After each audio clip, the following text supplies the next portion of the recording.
Hello. Um. Good evening, everyone. I'm the morale officer. Um. Oh no. Welcome back to Chronicles of Iridica. Uh.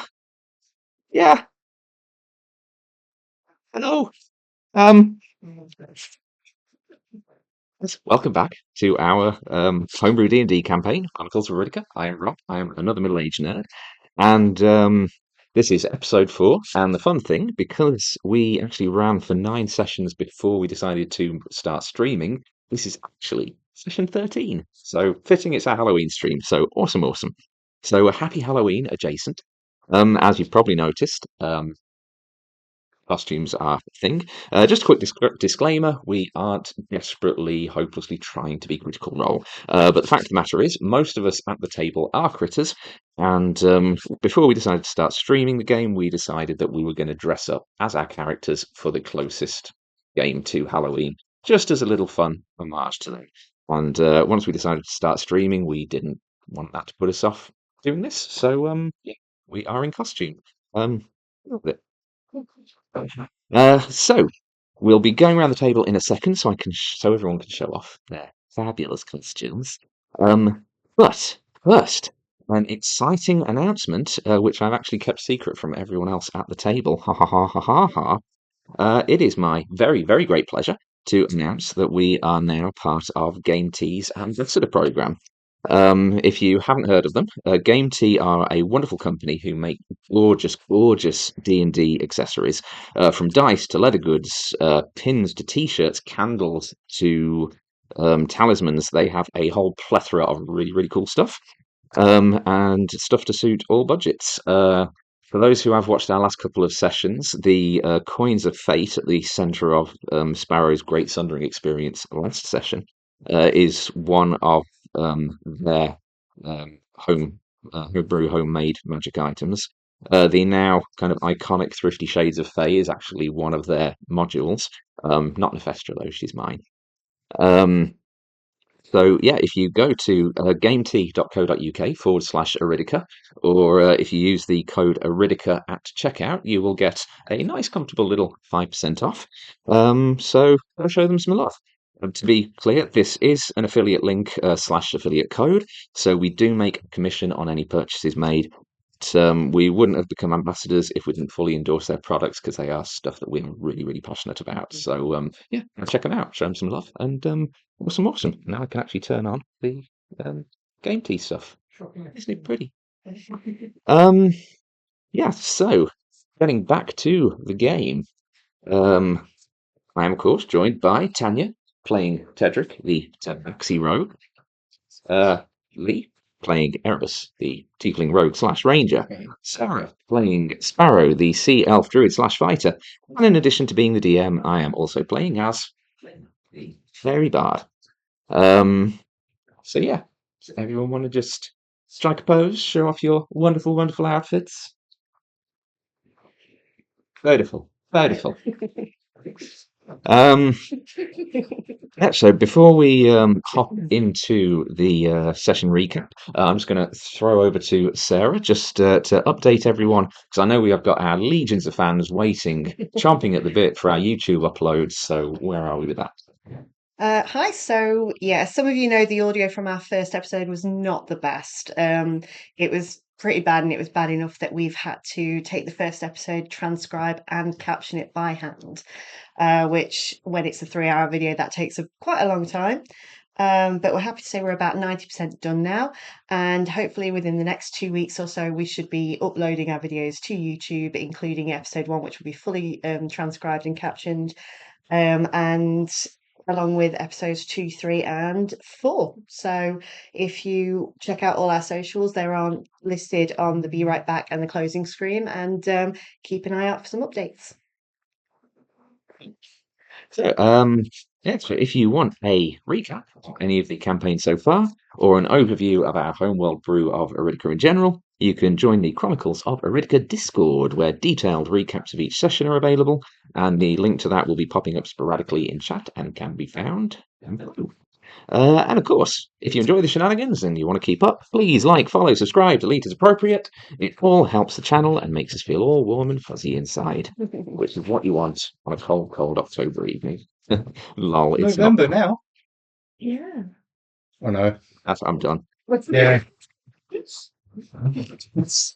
So, last session. Mm. Last session.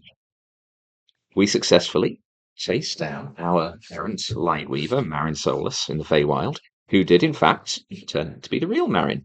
Nice. It turned out she had been brought there by Neifestra to hold her mood ring as collateral until the Jabberwock was slain. She'd been there for several hours longer than the rest of you, and had spent some time being tormented by changelings in the guise of the crew, yourselves included.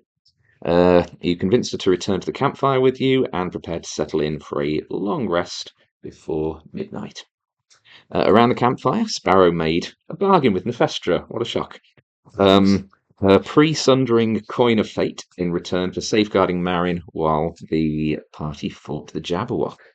Neifestra agreed and whisked Sparrow away on a journey to show her the coin's true origin, not just pre-Sundering, but part of the Great Sundering itself, as was the gemstone set into her beloved talk, and, more troublingly, Sparrow herself. Sparrow and Erebus opened up to each other a little more. Flynn visited a farmer's market, and the party, on a second attempt, entered the Jabberwock's lair.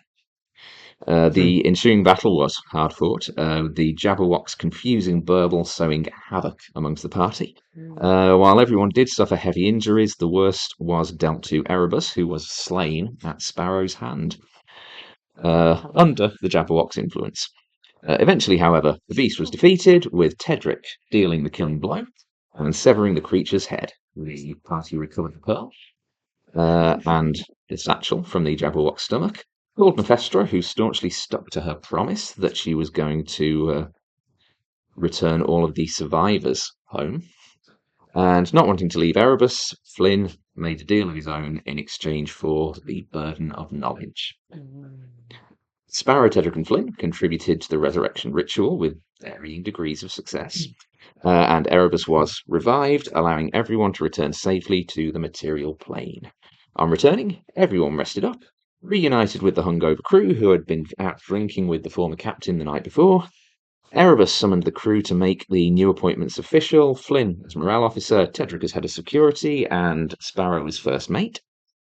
And Sparrow and Marin made some plans to go pick up some cookies from the local bakery, and then put down a large sum of gold at Serenity's Pool Spa on everyone's behalf, and suggested a visit to the local talent show for the night.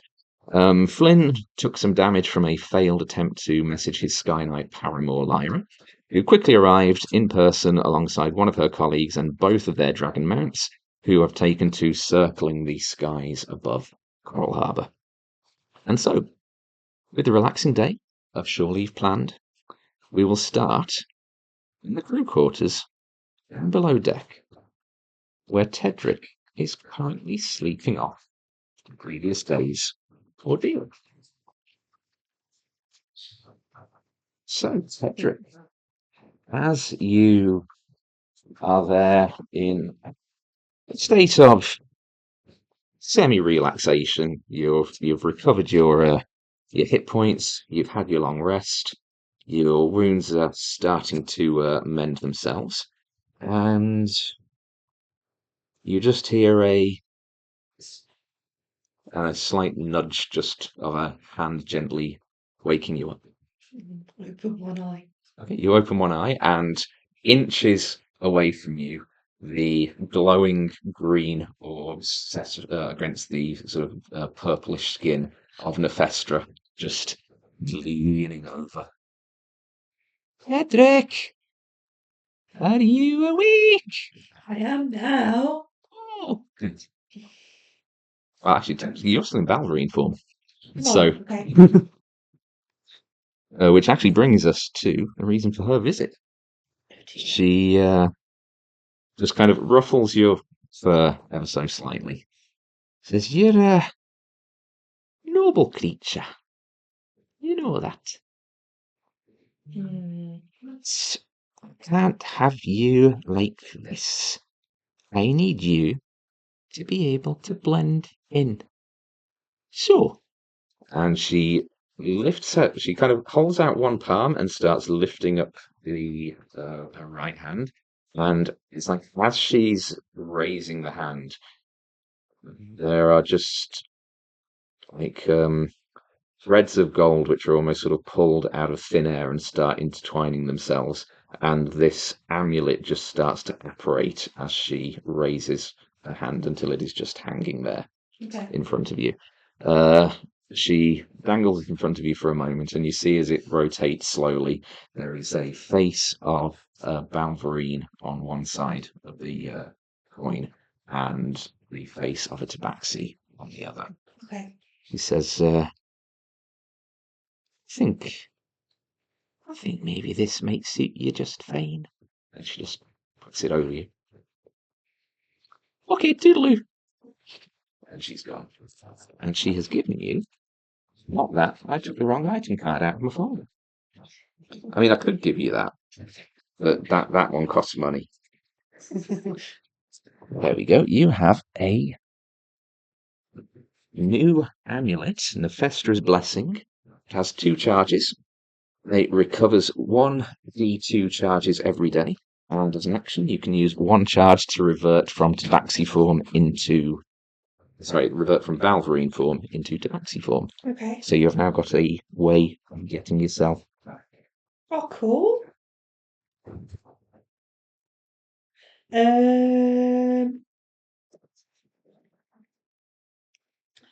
Being as loyal as Tedric is to Sparrow, I think I'm going to go and go, look at this shiny. Okay, so you're going to. So it does require attunement. So you will need to take an hour to attune to the item, and then Right. be able to use it. Okay. So you're going to be doing this. Okay. No, I was asking you, is that what you're going to be doing? Yeah. Okay. So you hear voices from up on the main deck. Sounds like the crew are having some kind of meeting up there as you're taking the time to focus on it.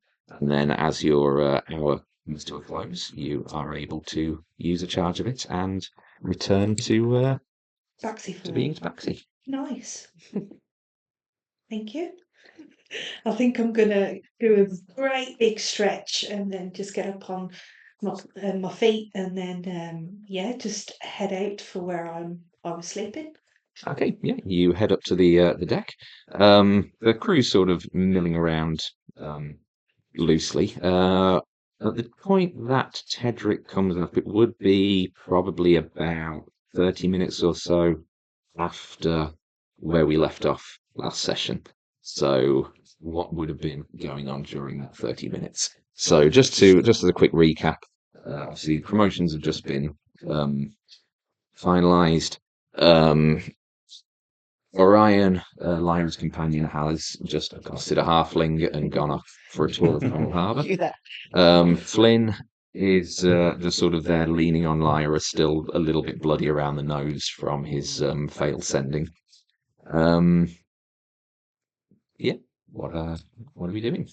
I think Sparrow would have just sort of said, like, if we're going back sort of half an hour just before Tedric comes up, I think in that time Sparrow would have sort of asked Marin to wait for her for a minute and gone into Thelen, into the shop. Okay. There. You head up to Thalen's, the Turtle's Throne. Thelen, you Gone. around? Gone. Okay. Yeah, you. Well, I was going to say you knock on the. Do you knock on the door? It is a shop after all. So, no, or do you Sparrow just just goes walk in? in. Yeah, okay. You Thelen. just. So behind the counter, you do see Thalen is there, having just obviously expressed quite some interest in the talent show that is coming up. He is there, and he has what looks to be, it's a bit oversized because of the sheer size of Turtle physique. But he has got a bright blue ukulele, which he appears to be currently tuning, and there is just like a ding. Oh, sorry, I didn't mean to disturb your practice. Are you should I come back later? Or... Hi. No, that's fine, my dear. Just let me put this away, and I'll be right with you. Got all the time in the world, Fallon. As soon as I've done that. He turns around, walks 5 foot, puts it on a shelf, comes back. It takes a couple of minutes, but Sparrow's like tapping a foot, like now, Yes. what can I do for you So, Fallon, today? do you remember I came and I asked you to identify my talk I do. and the coin? Yes. Quite fascinating item. Yeah. Much like Mr. Lamar's coin, as I recall. Tedric has a coin. Same coin. Yes, well, not exact.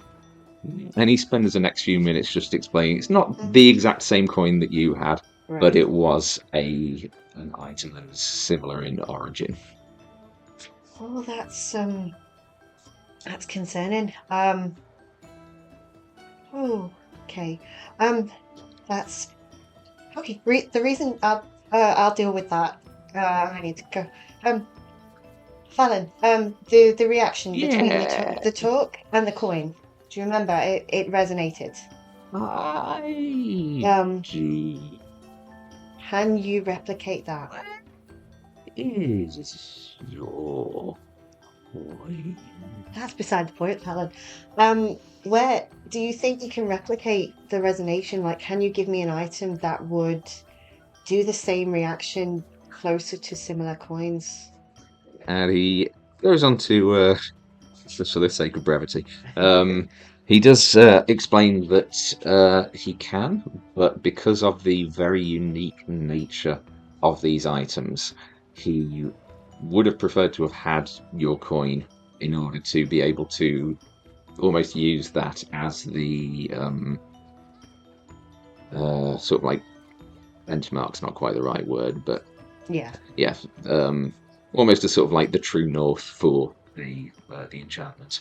He does suggest if you're able to borrow Ted's coin, Oh, I'm that thinking of it. you'd be able to do it. He explains he can. So there are 2 options. So obviously the talk is already reacting to it. So what he can do is he can amplify the existing properties of the talk.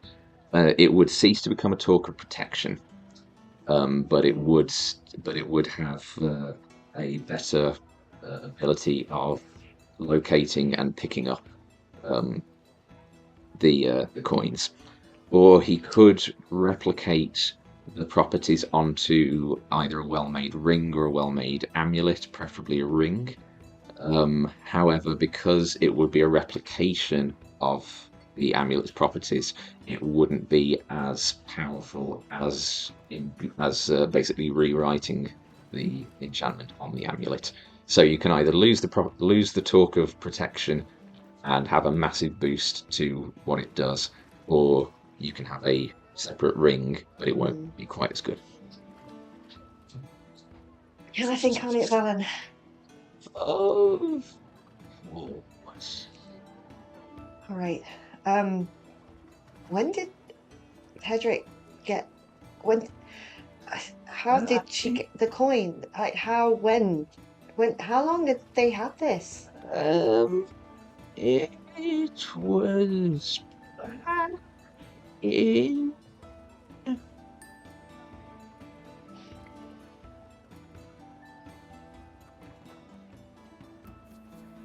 Was it before I had mine? Acor's lull, I believe. Oh, same It time. was inside the chest of concealment There was a chest of with all those cultist There were robes what? and the copy of the prophecy Pro- of Valerian the Timeless. I would like you to make a history check, please. Okay. That is not bad actually. That is a 14. 14. The prophecy itself is not something you've heard of. No. However, what does instantly resonate in your mind is when you were taken back to the moment of the Sundering, everyone in that room whose voices you heard frantically shouting around were all shouting in the language of Pax Silesium, which you have no understanding No. of. However, there were a couple of moments where perhaps names were shouted, and after that mage, the young elven woman, initially called out the presence of you and Neifestra, the older male voice that followed addressed that individual as Alarian. Oh. So I need to switch Tedric. I will get back to you on the enchantment. Have you ever come across any other coins like them, Felon? Not in my time. Would you let me know if you did? I can, of course. Right. And again, he goes on to very slowly explain that he, by the nature of what he does as an enchanter, people don't generally bring magical items to him. People come to him to get magical items made. So he doesn't. So while he has offered that he will make mention if he does hear anything, he generally is not likely to be in a position to do so. All right. Thank you, Felon. I'll see you at the talent show, I guess. Ukulele. What about yourself? Oh, I'll be doing this. Don't you worry, me and Flynn. What are you and young Master always planning? I find out at the show, won't Yeah. you? All right. I just kind of wave Turns and then around and leave. starts going back to his ukulele. Yeah. That probably took about half an hour. Yeah, so. that's what I'm thinking. So Sparrow comes out looking more harassed than when she went in, and I'm just looking around. So before that, what would Erebus have been doing during this half hour?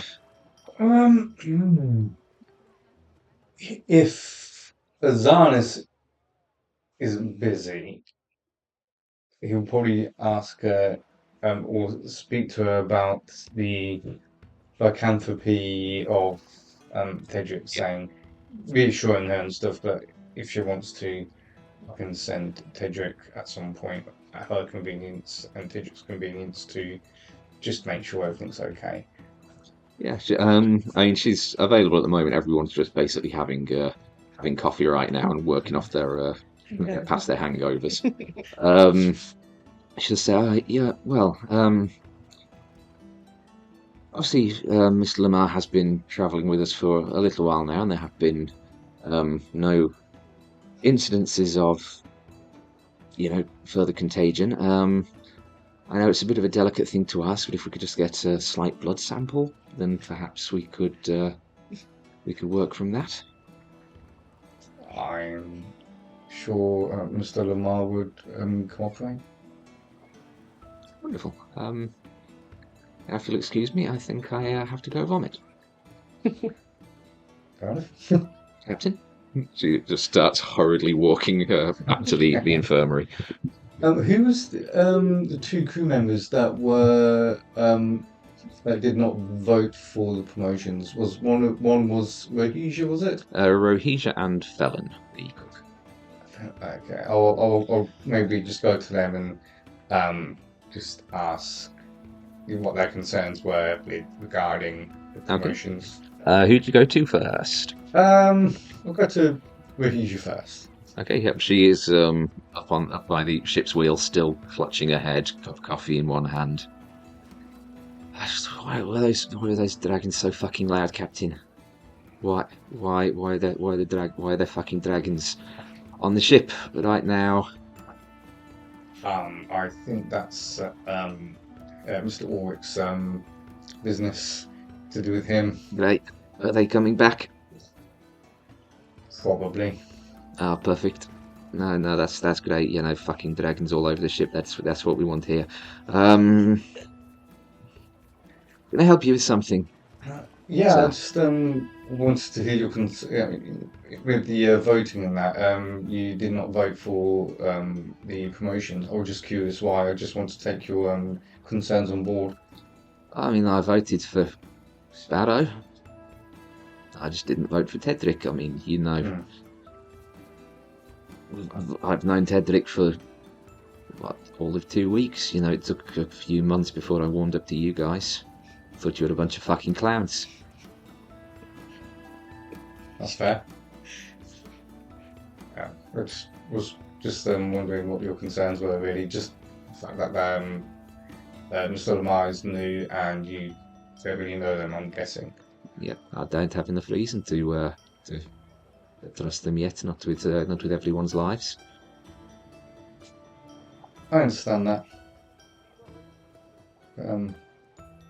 Yeah, they have helped protect myself and Sparrow in combat already, so they do have some trust from me. Well, I'd have hoped that much. Otherwise, I'd be really wondering why you promoted him. Sorry. Yeah, and that's the case. Noted. Just checking in as well. Have you seen the designers about your hangover? I'm fairly sure that she's got more pressing matters to attend to. I hope it gets cured soon. Well, apparently we're all off to the spa in a bit, so that should help. Okay. Well, I'll see you later. Yeah, are you going to be entering the talent show? I'm not sure about entering, but I'll definitely be there to see what goes on. I think it might be interesting. Looking forward to seeing what you could do.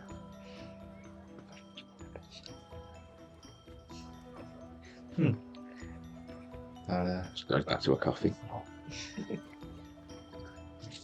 I shall see you later. No, I don't. I'll see you later. And then I'll mark my way to Fallon. Alan. Yeah. Nice. Yeah, he is working away in the galley, putting another pot of coffee on. Oh, sorry, Captain. Are you after a brew? Long night last night. Long night. Did you enjoy yourself though? Oh, very much so. Yeah, it was grand. Excellent. That's the important thing. I think Captain was a bit disappointed you weren't there. He was under the impression you would be. Yes, I would like to have been, but we got caught up in some fae realm-y stuff. So that's Oh, I get you. yes. The Yeah, I've been known to visit Haven for a bit of archfey myself. Aye. okay. I mean, it's not treated you. You look a little older than when you went in. If you don't mind me saying. Yeah, that's archfey. Did things. Oh, they do that. They do that. If you hear about that mysterious shop, don't go there. It's a terrible idea. Right, oh, so I'm trying to work out if that's some kind of code or... No, there's Oh. actually a this little shop, and it's just like Right, okay. And I was just wondering what with the voting, if I remember rightly, you did not vote for Tedric as head security. I was just wondering what concerns you had.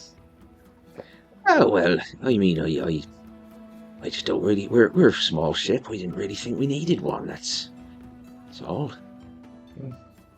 I mean, you know, it's your decision, but... I mean, there's only 10 of us on board. What is there to secure, really? I'd just like to all of us to be safe. Oh, fair enough. Okay. Are you going to the talent show?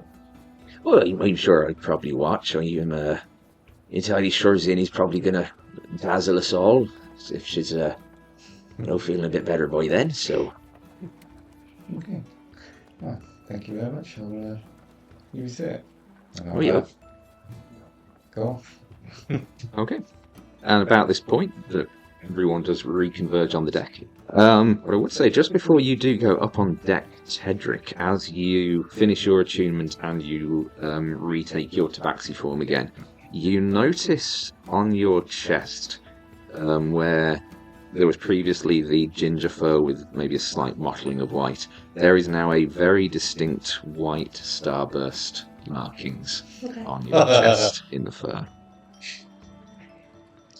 Never following her now. That's it. Can I notice it? Yeah, you do absolutely notice. I got new fur. I look. Yeah, literally. Can I be beelining for Flynn? Okay. I kind of turn around and I'm like, one minute, biscuits, 1 minute. Flynn, are you well? Hi. You feeling all right, Flynn? Yeah, you're a bit of a mess. Lyra just sort of like ruffles his hair slightly. She goes, he'll be fine. We'll get him sorted, won't we? Oh, that's Yeah. horrible. Yeah.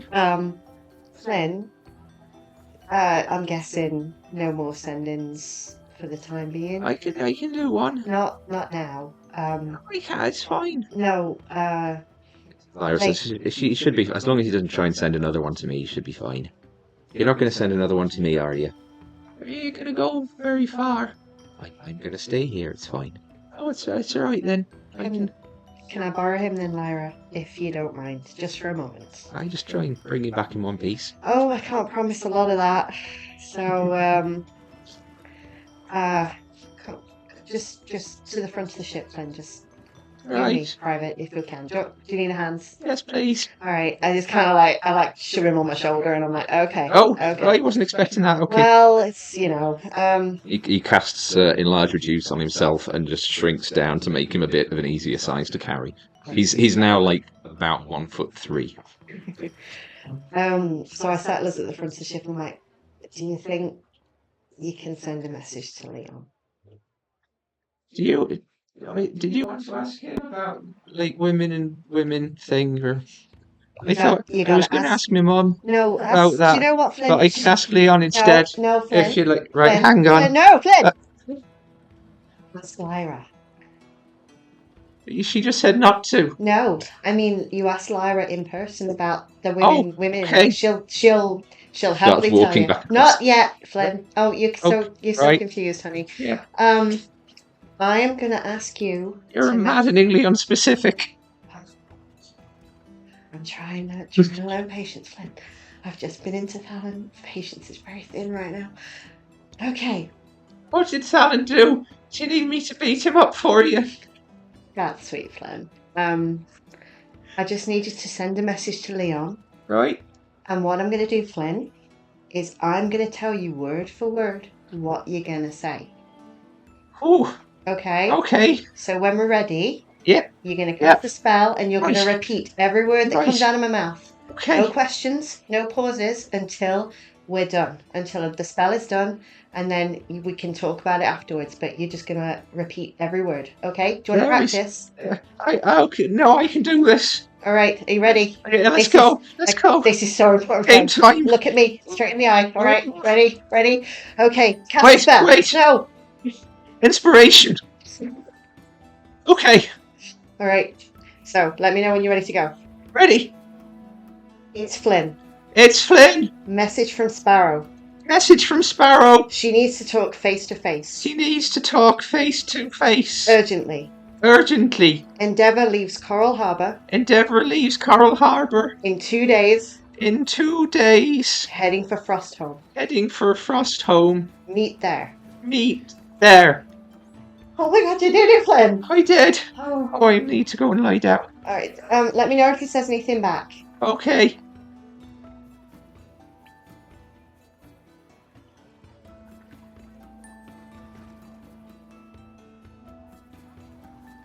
Anything? No, it's a bit ambiguous how long it takes. I'll keep listening. I thought it'd be more instant than that. He might be asleep. I doubt it, but... Nothing? No. If you hear from him, just tell me straight away. Don't tell anyone else, and... I need to start getting used to disappointment, don't I? Oh, have I disappointed you? Not you, Flynn. No. No. Come on. Has Marin disappointed you? I'll have words. No, Flynn. Marin's been amazing. Oh, that actually, bitch. Flynn. Yeah, I'm punishing her by making her spend the day with me, Flynn. It's terrible. We're gonna go get cookies, and then we're gonna go and have and then you're gonna give her like the stale ones. Yeah. Yeah. Oh yeah. That's because the one thing the girl needs now is more punishment, Flynn. It's called sarcasm, Flynn. Oh. Insight check. I don't entirely think I believe that. No, that's a 12. Flynn, Marin's fine. Everything's fine. If you hear from Leon, just I don't know, if you have another send-in, just send me directly what he says. I don't know what I expected. Come on, you've got a pretty girl who's ridden a dragon and teleported to see you. Let's treat her to a damn good day, yeah, Flynn? Yeah. Are you gonna take her to the spa, Flynn? Oh, she didn't ride a dragon to see me. No, she teleported with the dragon. Yeah. I was there when they landed, Flynn. I remember. I've got to fix the fucking deck, Flynn. Oh, there he is. Yeah, I know. Mind where you're shitting, mate. Come on, you've got a pretty girl, I've got a pretty girl, and we need to get on. We need to do things. Come on. Okay. I'm gonna take him back to Lyra. Oh, yeah, you hand him off to Lyra. Treat him gentle. He's got some questions for you. Right. And you just see you see him and Lyra just walking sort of to the other end of the deck, arm in arm, and Flynn is kind of talking energetically about something, and Lyra's face is just slowly. She's doing the Malcolm Reynolds gif face. It's going to be a beautiful relationship. I want to clock Tedric and the captain. Yeah. So about this point, Erebus has just finished doing his rounds. Tedric's come up from the lower deck. You are all, as a party, finally reunited. Hey. What will you be doing?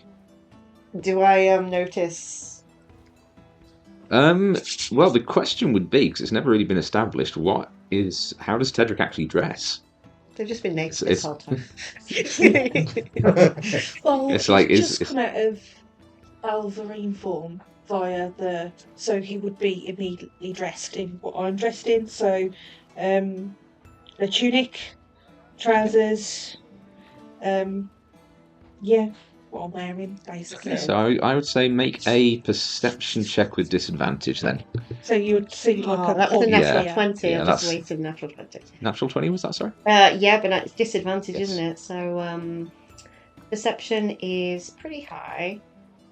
That is a 17. 17? I'd say with the 17, sort of where the kind of V-neck is, you just about see the sort of top of this starburst shape. I just roll my sleeve down, and you see newly around my arms like manacles, vines Okay. tattooed into the skin. Ooh. She's gonna come calling again. You think it's payment? I know mine's payment. I don't know what you Yeah, but promise. I look good. I mean, you do. That's it. You do. It makes me look distinguished. I promised you some melitide cheese. I'm going into town to get some cookies. Do you want to come with? Of course I'll come with, Sparrow. All right. Only if you want me there. I do. Because I know you want some alone time with Mary. We'll go into a Sparrow later. It'll be fine.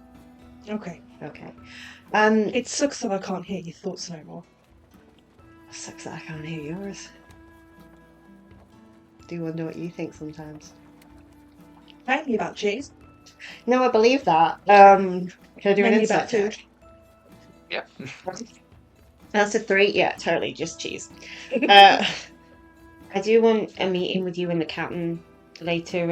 I just found out something interesting from Felon, and there's something the two I of you think I know. might know what this is about. But who is it? Yeah, maybe not. Oh, I've missed this. Captain, Yes. I'm going to go get some biscuits. Excuse me. I will when we get back.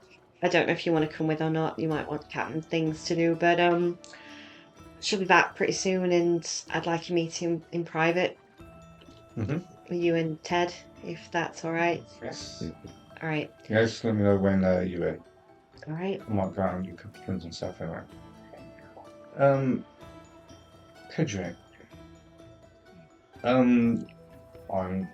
There's been a slight concern about your lycanthropy. Would you mind going to Azanis just for a check over, just to make sure?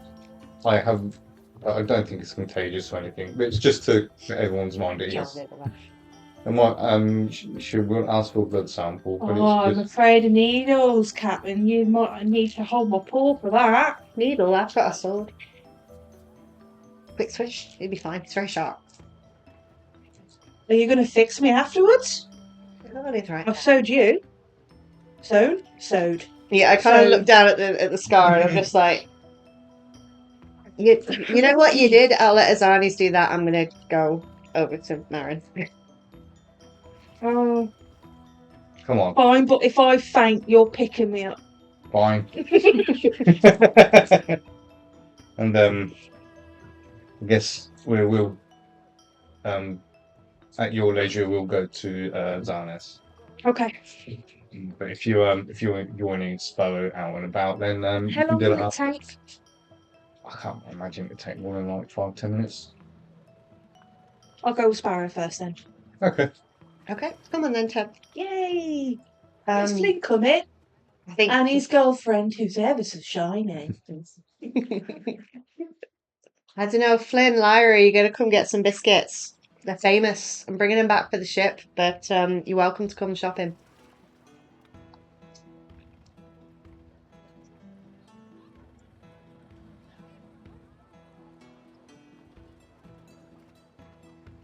Look, you know what? Why not?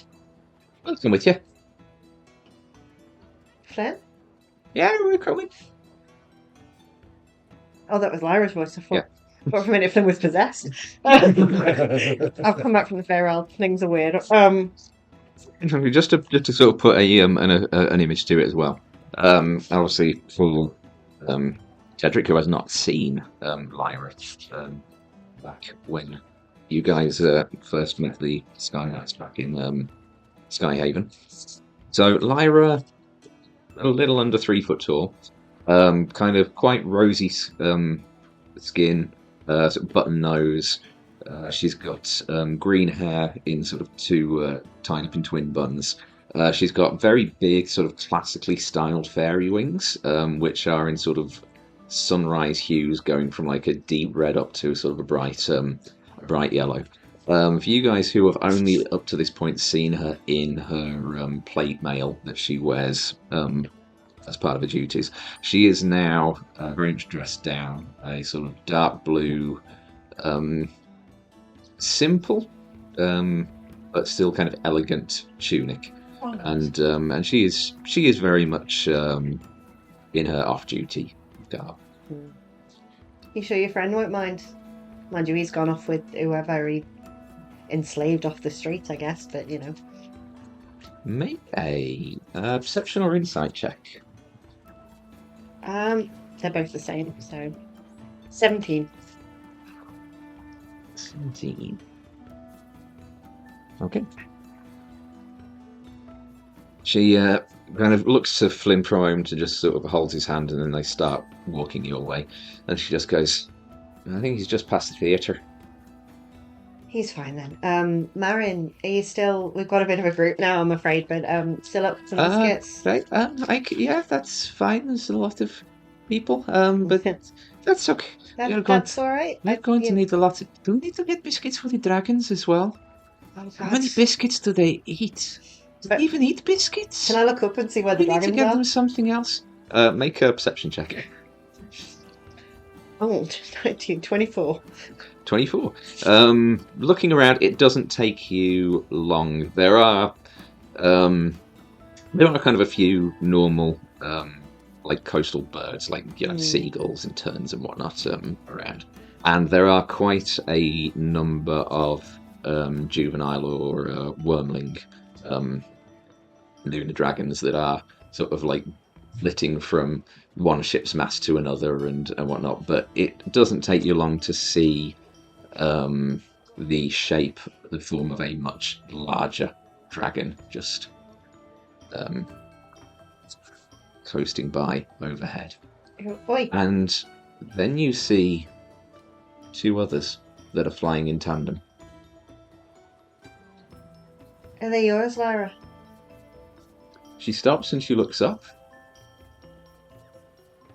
Well, that's and she sort of points up to the two that are flying together, and she goes, that's Solara and Aurorix. Don't know that one. Oh. It's not Silver Scribe, is it? I would say with a 24 on the perception, the shape of it is a little too big to be Silver Scribe. Oh dear. Is it the one that used to follow Captain Stormwind? A little big for that one as well. Big. Lyra, you know dragons. Should we be concerned about that one?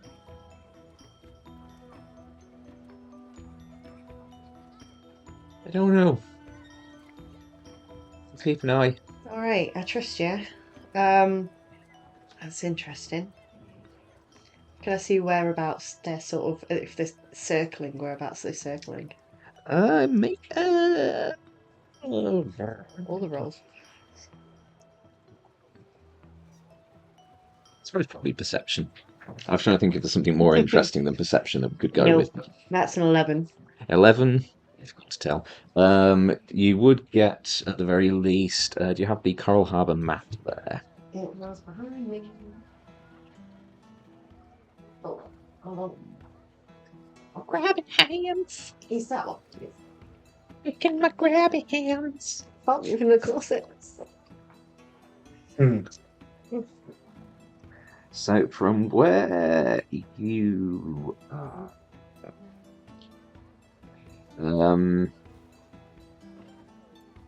but obviously in this world there is no north, south, east, west. But from that map that we've got there, applying conventional compass directions to that, it would be somewhere in a roughly northern direction.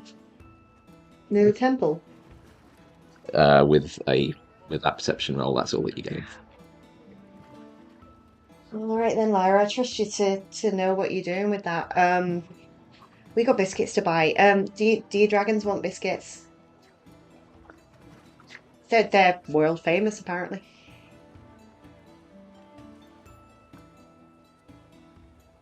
I think Solara will give one a try. All right, I'll get enough for the crew, and I'll get a few extra for the dragons then. Oh, nice. Appreciate it. It's a bit of a naughty having them on board. Anyway, usually I have one that I try and barter with, and then there's one that's just I don't know that she'll be around again, but she was a bit disdainful. Yeah, you'll find most of them tend to be. Silver Scribe's a sweetheart. He's good, but not seen him around for a little while now. Well, So if you've managed to bag yourself a good one for your ship, then treat him well. Keep him around. I've got plenty of stories to tell him when I see him again. That's for sure. You never know. Maybe I'll become a dragon rider. No. Well, that's insulting.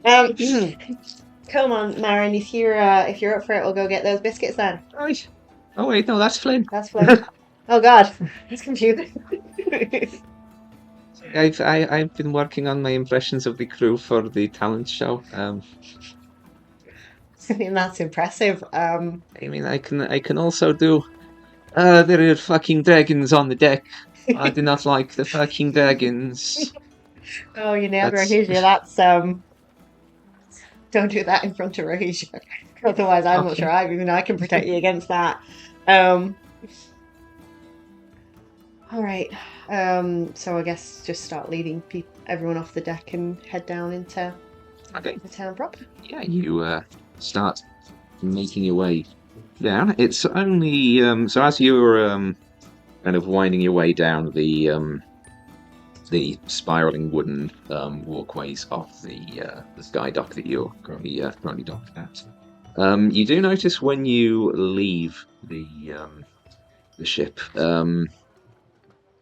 while there are patrolling officers of the Tide Watch around, there is one stationed, unmoving, almost like a standing guard, actually at the end of the gangplank to the Twilight Endeavour. And in the wake of the arrival of two dragons just apparating on deck, there is now a second that has joined them. I don't know. You kick one bloody. Never mind. You head your way down. It's only a few minutes walk from here to the. There are shops scattered around town. It seems that the layout of Coral Harbour has been done deliberately to prevent there from just being an absolute overwhelming swarm of people in one location.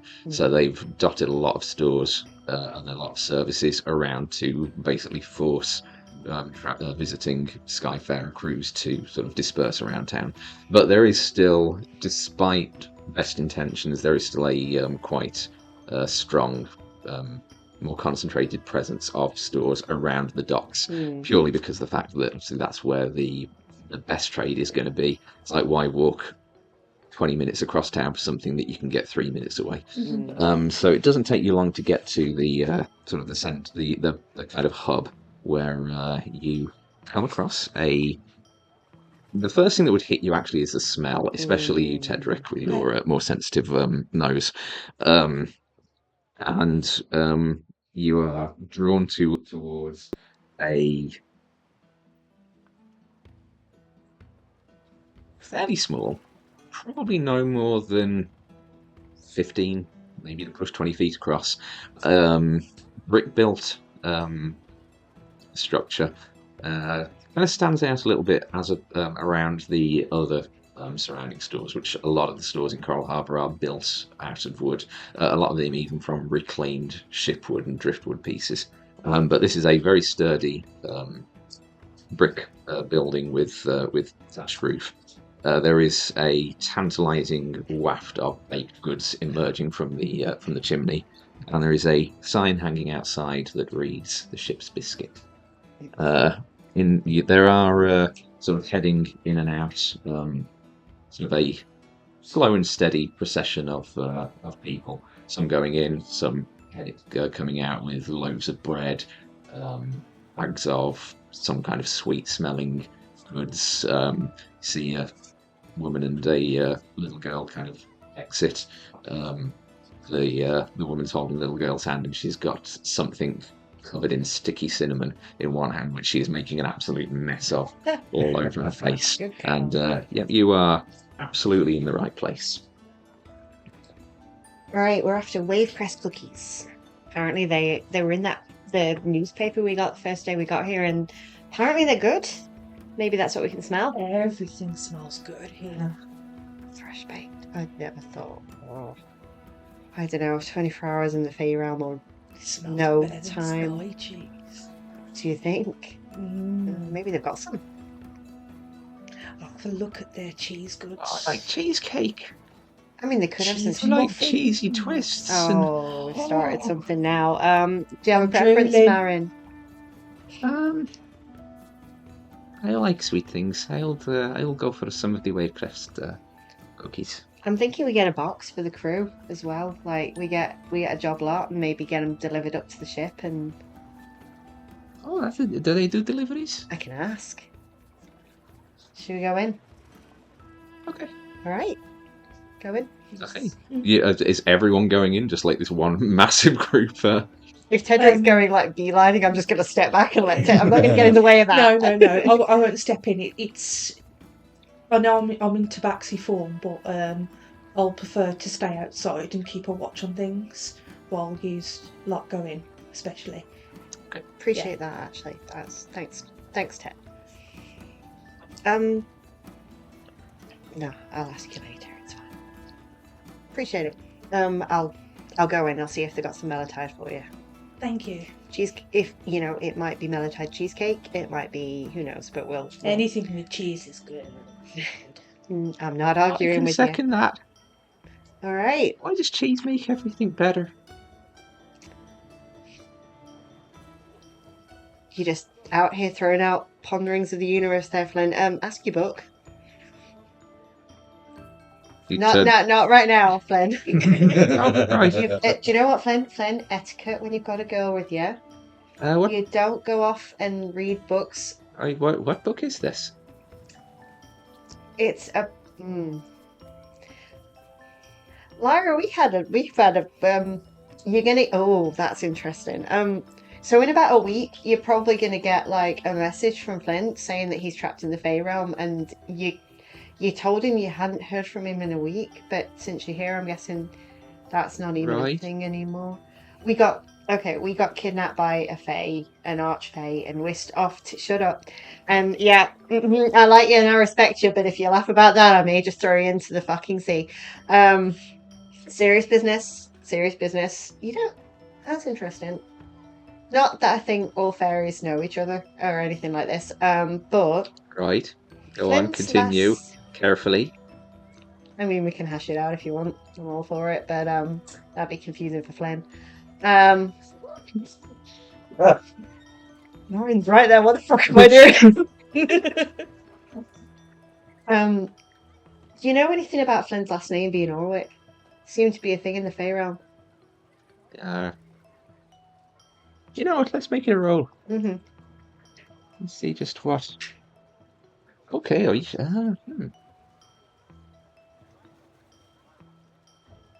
Let me just get Lyra's character sheet up because that was a 16 on the die. Ooh. Interesting. Mentally stop flirting with your brother's girl. Yes, of course it's a problem. Where is she? There we go. Lyra. Mm. History. So that is a total of 23. Oof. She kind of looks thoughtful for a second and she says, I mean, I'd never really given it much thought. I mean, there's a surname's a surname. A lot of folks with the same last name, but I'm fairly sure I remember reading at one point that there's an Orwick on one of the Fae courts. They have a court? Well, yeah, there's the four courts of the Fae realm.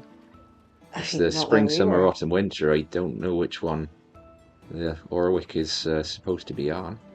Oh, oh, wait, are you telling me that my brother might be royalty? I mean, I don't. From what I understand, I don't think they really the folks on those courts are so much royalty. It's more I suppose minor nobility. So, my brother's a lord, is what you're saying. Am I a lord? Flynn, you blue blood. Always knew it, Flynn. Always knew it. Now, Lyra. Oh, Now, are you sure you want to settle just for a lowly night there, then, Flynn? Because if you're hot shit, then not sure the court would I don't know. approve. Like, Um, I like. all right, Flynn, I'm taking the Oh, piss. okay. You're too cute, Flynn. It's fine. But yeah, okay. We were kidnapped by an archfey. Things went down. Lots of stuff. It was weird. So yeah, you're gonna get a weird So- message. Right. So, what did I say in the reply? Flynn said you said something about. You said that you hadn't heard from me in a week, and you were worried. Right. So I need to remember to say that when I get this message. Okay. Noted. We need to have a conversation about the Fae realm then, Lyra, if you know a little bit more Time about travel that. bullshit right there. Oh, so much time travel bullshit. Okay. All right, we're here for biscuits. We need to forget what went on last night. We're here for a good time. This is shore leave. We're going for a spa day. Shopping. This is going to be a good day of nothing Talent going on. show! Yay, talent show. Okay. Yeah. All right. I go in and I'm just like looking, is there a queue to the counter or can you just go straight up? No, you head in. There's somebody in front of you who is quickly served and moves out, and you see there is a and kind of rack of shelves and like cake stands and whatnot on the counter with various sweet and savoury goods on there. You can see a large stone oven against the back wall, over which the owner of the ship's biscuit is currently leaning as he pulls another tray out and sort of sets it on the side. You see the long raven-like beak and widespread wings just desperately trying to catch some of the cool breeze from outside. It's the unmistakable shape of a form of a kenku. But not a kenku like you've ever seen before. The majority of his feathers are actually a sort of deep to medium blue, with two rows sort of midway through his wings of sort of sunburst orange feathers and some sort of orangey plumes just running either side of his head.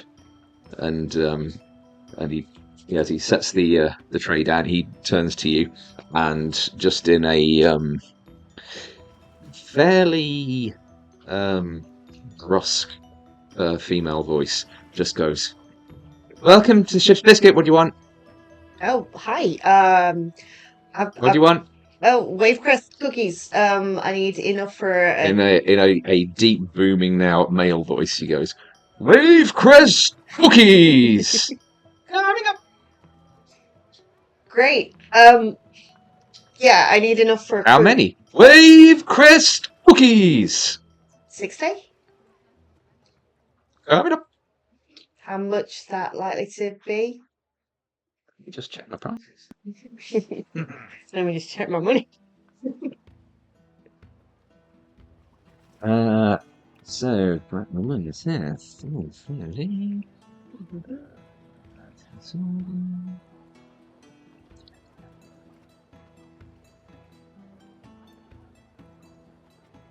One silver. No, sorry. 1 gold. 8 silver. Just every word is coming out in a different cadence, a different voice.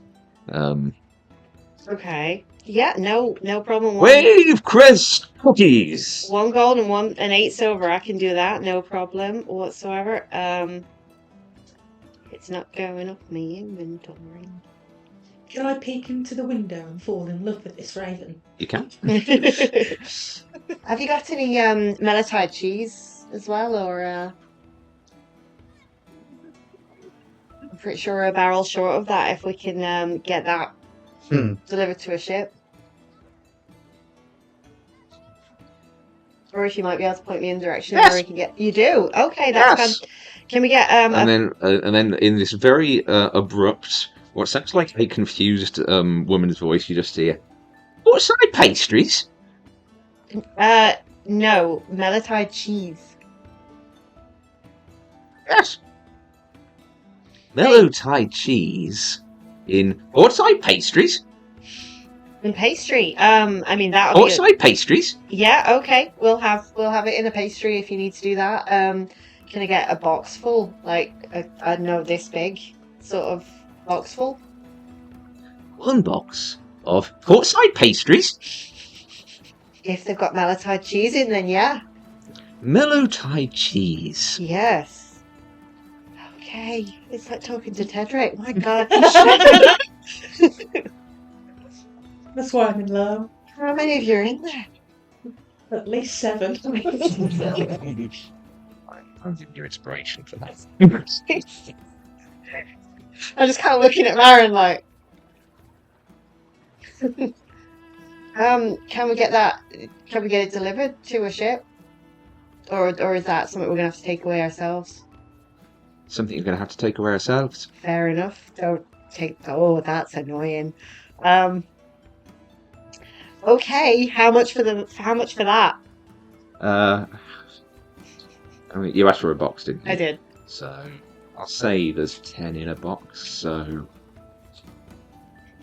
3 silver. 3 silver. All right. 3 silver. 3 silver. Okay. I hand over 3 silver. Great. Thank you for your patronage. Yeah, it's been an experience, that's for sure. Do you want anything, Marion, before we go? I've got enough biscuits for us and then some. The cinnamon rolls look really nice. Can I get the... Yes, they do. Should we get a couple just for us? Yeah, Yeah. All right. How many do you want? just one, I think. They look very sweet. Okay, I'll get like 2, and then. Okay. Can I get 2 of the cinnamon buns too? 2 Seafarer's cinnamon rolls. Seafarer cinnamon rolls. I like it. All right. How much? 6 copper. 6 copper. All right. Fuck me, this is hard. Okay, shopping episode. Because that went so well last time. Alright, I hand over all the money and take like the boxes. I just kind of hand the cinnamon stuff over to Marion. Let's take it back ourselves. We do. Thank you. Pleasure doing business with you. Confusing as fuck. I leave, and as I'm leaving, I'm like opening the box and getting out one of the mellow-tide like pastries, and I just kind of like hand it to you the minute we come out the door. Nice. I kind of like, look in the mirror and go, Yeah, it is basically like it's a savoury sort of flaky pastry, very much like a cheese twist. okay, But so fresh out- immediately but like just fresh out the ram it oven. down my throat and flakes going to my third. Like literally everywhere. Do you have a brush for that? What's a brush? Make a perception check. Okay. Oh, it's a dice right. Yeah, it's cool, isn't it? Yeah. 11. Let's make it fair. Oh, okay. The seagull rolled a 9. So you see just in time as this like beaked menace just comes barreling towards you for the crumbs that are just cascading around. What do you do? Okay, make an attack roll. It's D20, isn't it? Yeah. I feel like we're close to the formal. With advantage or disadvantage? Just a straight roll. That's a 2. No. Okay, yeah, you are just flailing while this seagull is there, just mine. Mine?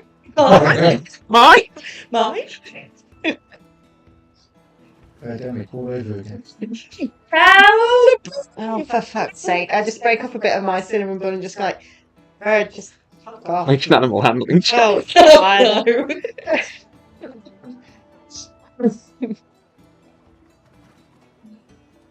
Oh, that's a 10. Oh, no, wait, sorry, that's an 8.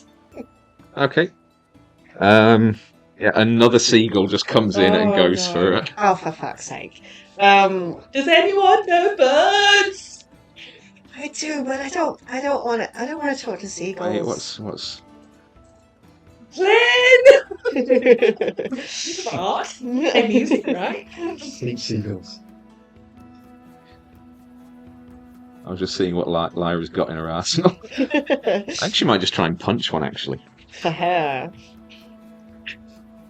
That's a 6. Yay! Um, It's enough to punch a seagull, right?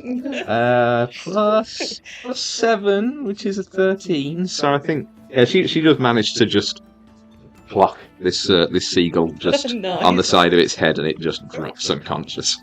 I remember why I like her now. Alright. It's a seagull. I think it wants meteors. Meteors swarm when it wants. Yeah. They're easily startled, but they'll soon be back, and in greater numbers. Alright. Should we get back to the ship with all our stuff before the seagulls attack? I think everyone needs a bit of breakfast and at least to soak up some of the leftover You hear from alcohol. inside the bakery. What's pastries? Definitely enough. Yeah, I'm gonna head back to the ship. Okay. While all this has been going on, what's Erebus been up to? He's going to go and look for, much to suppose dismay when she finds out, a carpenter. Okay. There is. So I fixed the deck. See, I know that there is a woodworkers in town. I just need to see what they are called. Because if I remember rightly, the bed in the captain's quarters is just like a simple bed, isn't it? Yeah. I'm gonna get a grand 4-poster. That's the plan.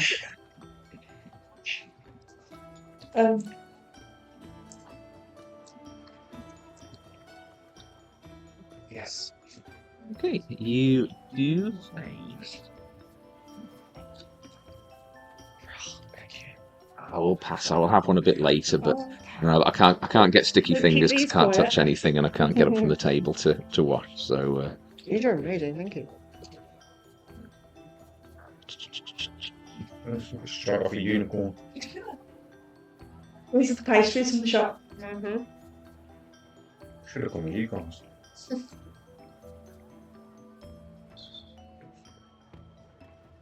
Oh. I got enough cookies for the group. These are good.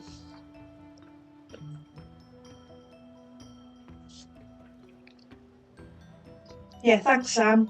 okay, you do find. Asking about being a coastal town, there is a lot of like shipwrights and whatnot around, and yeah, you're very easily directed towards a carpenter's that is called the Humble Chest. I'll go there and You head in. There is a elderly-looking dwarven woman behind the counter, very kind of stockily built, clean-shaven, face very, very heavily lined. She's got hair which is probably 3/4 the length of her body, sort of straw blonde, very heavily braided, and she's just there, sleeves rolled up, with leather worker's apron. Hey, can I help you, Sonny? yes, I'm looking to have a 4-poster bed, or modify my simple bed to a 4-poster. I'm the Hey, you can do captain that. of the Twilight Endeavour, and so it's in the captain's quarters.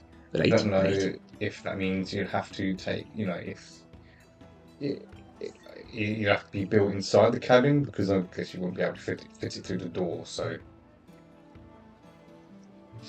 Yeah, it makes sense. I mean, we could try and get through the door, but to be honest, even if this was a home job, I'd probably suggest building it on site Yes, anyway. exactly, So, yeah. hey, what kind of time frame are you looking at? I know you skyfarers here like to be out and about, don't you? Yeah, couple of days. A couple of days. You can probably be done it with that kind of time crunch to maybe modify the one you got already. But yeah, a couple of days, I can manage that. Did you want any particular, intricacies, engravings, personalizations, anything like that, or just a basic job? With the canopy, I like it wooden, but so that if with just like some holes in, so I can actually. It's gonna sound really weird now, but I want to be able to have it so it can actually like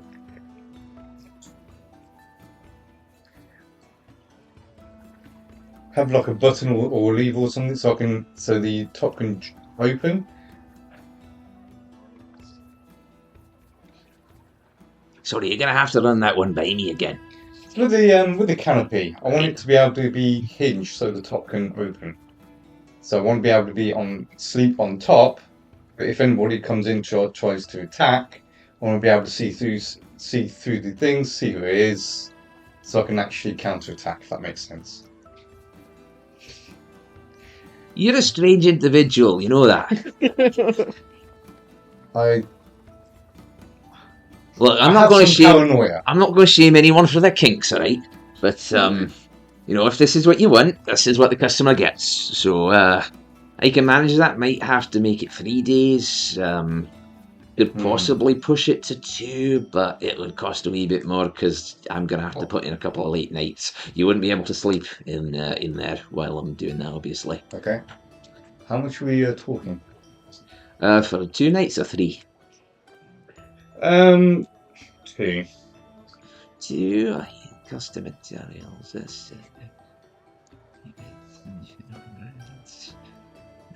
Working through the night, so that's an extra 50. I'd say I'd probably call it an even 10 gold. 10 gold? Hey, I mean that's expedited rates and all, so... I'll give you, Actually, yeah, do that then. Yes. Alright, 10 gold, so it's 20th at the moment, so yeah, so it'll be sort of early morning on the 23rd, should be done by then. Yeah, a couple of days, yeah, because my crew and I are going to be setting off soon. Sorry, early morning 22nd, sorry. Yeah, I'm not great with maths. So I became a fucking carpenter. I'm not great with maths either. But, yeah. Well, you're a captain, you've probably got someone on your crew for that, don't you? Yeah, exactly. Okay, so, Right, Twilight Endeavour, yeah? yes, that's correct. Yeah. Okay, I think I remember seeing you come in a couple of...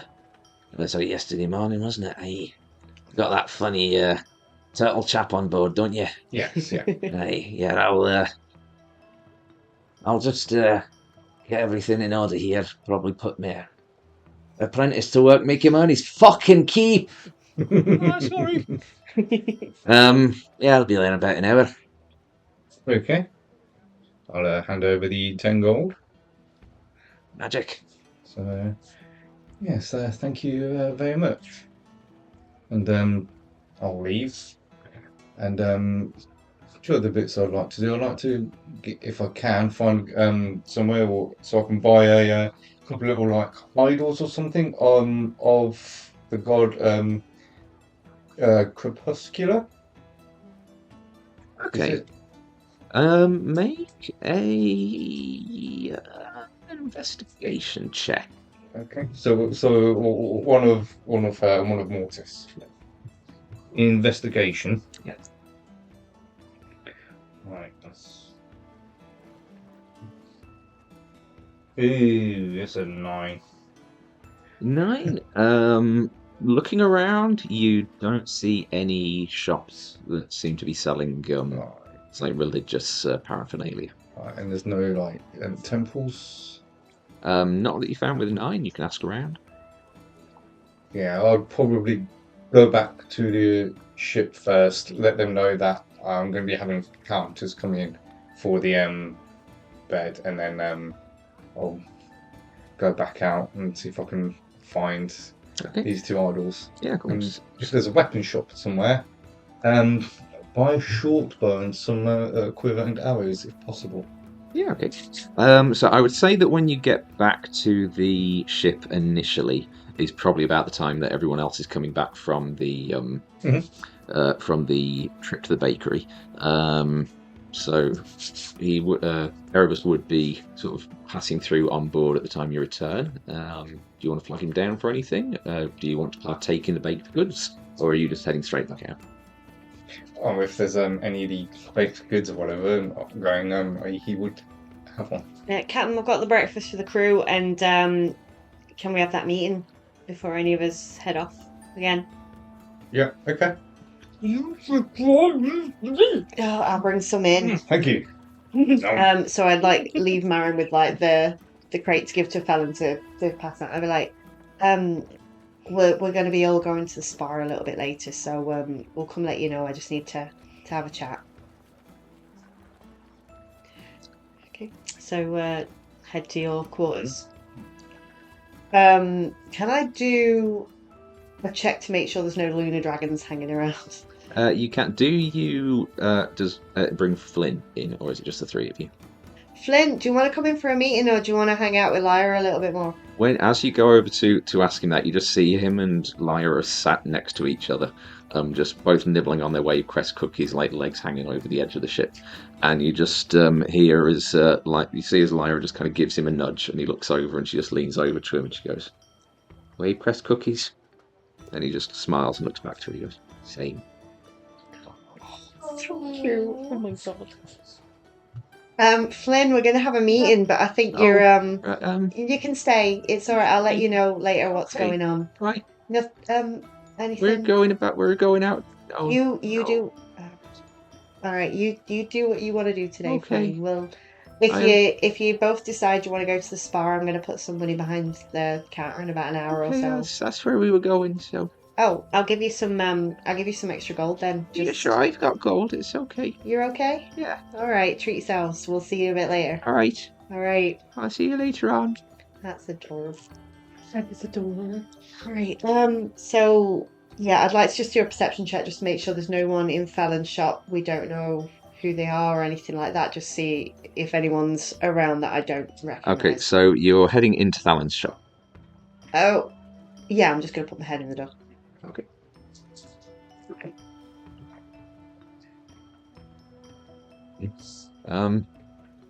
Okay, yeah, you open up the door, and Okay. yeah, he's in there. He's still tuning the ukulele. All right, and no one else. He's is on. in He's there. on the 3rd string now. And is there anyone else in there? Nope, just him. Okay, I quickly put my head out before he notices me. Well,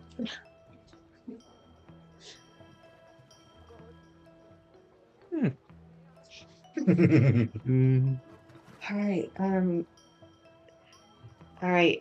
So in your quarters then, Captain Okay. and Ted. Okay. Once we're all in, I shut the door, and I'd like to lock it behind us as well. Okay. I don't like when he rolls like that. You know what he's rolling. Are you pretty sure we can't be overheard in here, Captain? Am I pretty sure we can't be overheard in here? Yeah, I mean, you've. So this obviously has only been your quarters for a day at this point. But I mean, from the amount of time that, especially you, Sparrow, were attempting to snoop on what was going on with Marin over the course of the journey from Skyhaven, you know that unless you start just screaming your lungs out at each other, folks outside, it's like the walls are thick enough that people aren't going to overhear like normal conversational levels. All right. I go over and I sit myself in the captain's chair. I'd be like, no. I'm leading this meeting, Anna. Does not make you the captain. Didn't say it did, I just took the cookie chair. Oh, fine. I get out. And I go sit on the opposite side of the desk. And I will sit in my chair. I will stand Okay. and put my hand on the back of your chair, so I'm standing right behind you. So, we had a hell of a... I'm trying to say it was a day yesterday. We had a hell of a time that wasn't a time in the Fae realm. Yes. There's something... You didn't see, but Neifestra took me somewhere. When we were at the fire about to go to the Jabberwock, Mm-hmm. and I made another deal with Neifestra. What did you do? I mean, you saw I gave her the coin. First things first. Do you have a coin, Tedric? Just like the back of my ear, like, you mean this one? Does the talk react at all? Yeah, there is that vibration. I think it's in my talk, not in the coin. Say hello. How do I make it shake? Can I?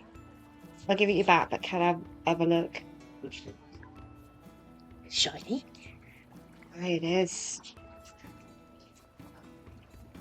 Do you know what it means? Oh dear. Stop. Yeah.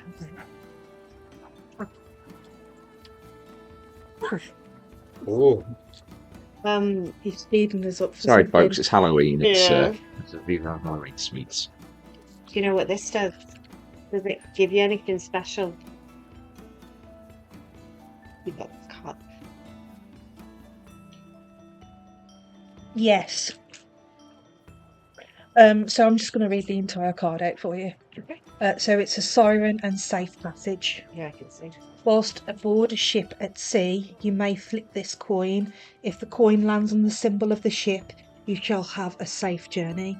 If the coin lands on the symbol of the mermaid, the curse of the sea appears. It appears in the body of water of the DM's choice within 60 feet of you, and it attacks you. I don't know what that word is, but the curse of the seas fights until you die, or it drops to 0 hit points, whereupon it disappears, leaving behind a captain's hat. Obviously, because of the fact that we're integrating it into an airship campaign, it's not just a ship at sea; it's also a ship on a sky voyage as well. You don't know what this is. I know you think you know what this is, but you don't.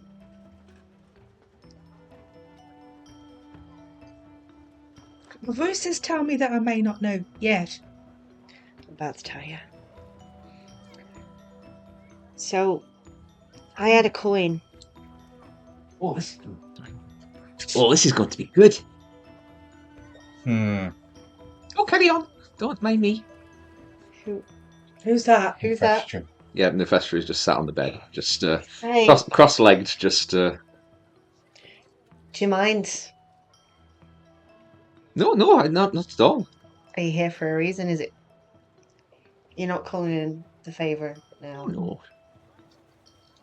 Then what are you doing here? Is it for this? Fine. Just after a bit of entertainment is all. And she's gone. Can I make a perception check to make sure she's gone? Yeah, roll perception. Oh, cocked. It's going to be really good if it wasn't cocked. That is a 13. 13? Yeah, she's gone. I think that might be a regular thing now, Captain. Mhm.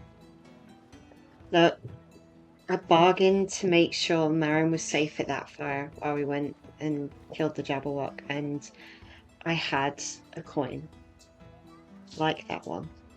I found it when we went down to the Serpent's Teeth. It was in the rock. I felt it. I felt it calling, just like I can feel that one.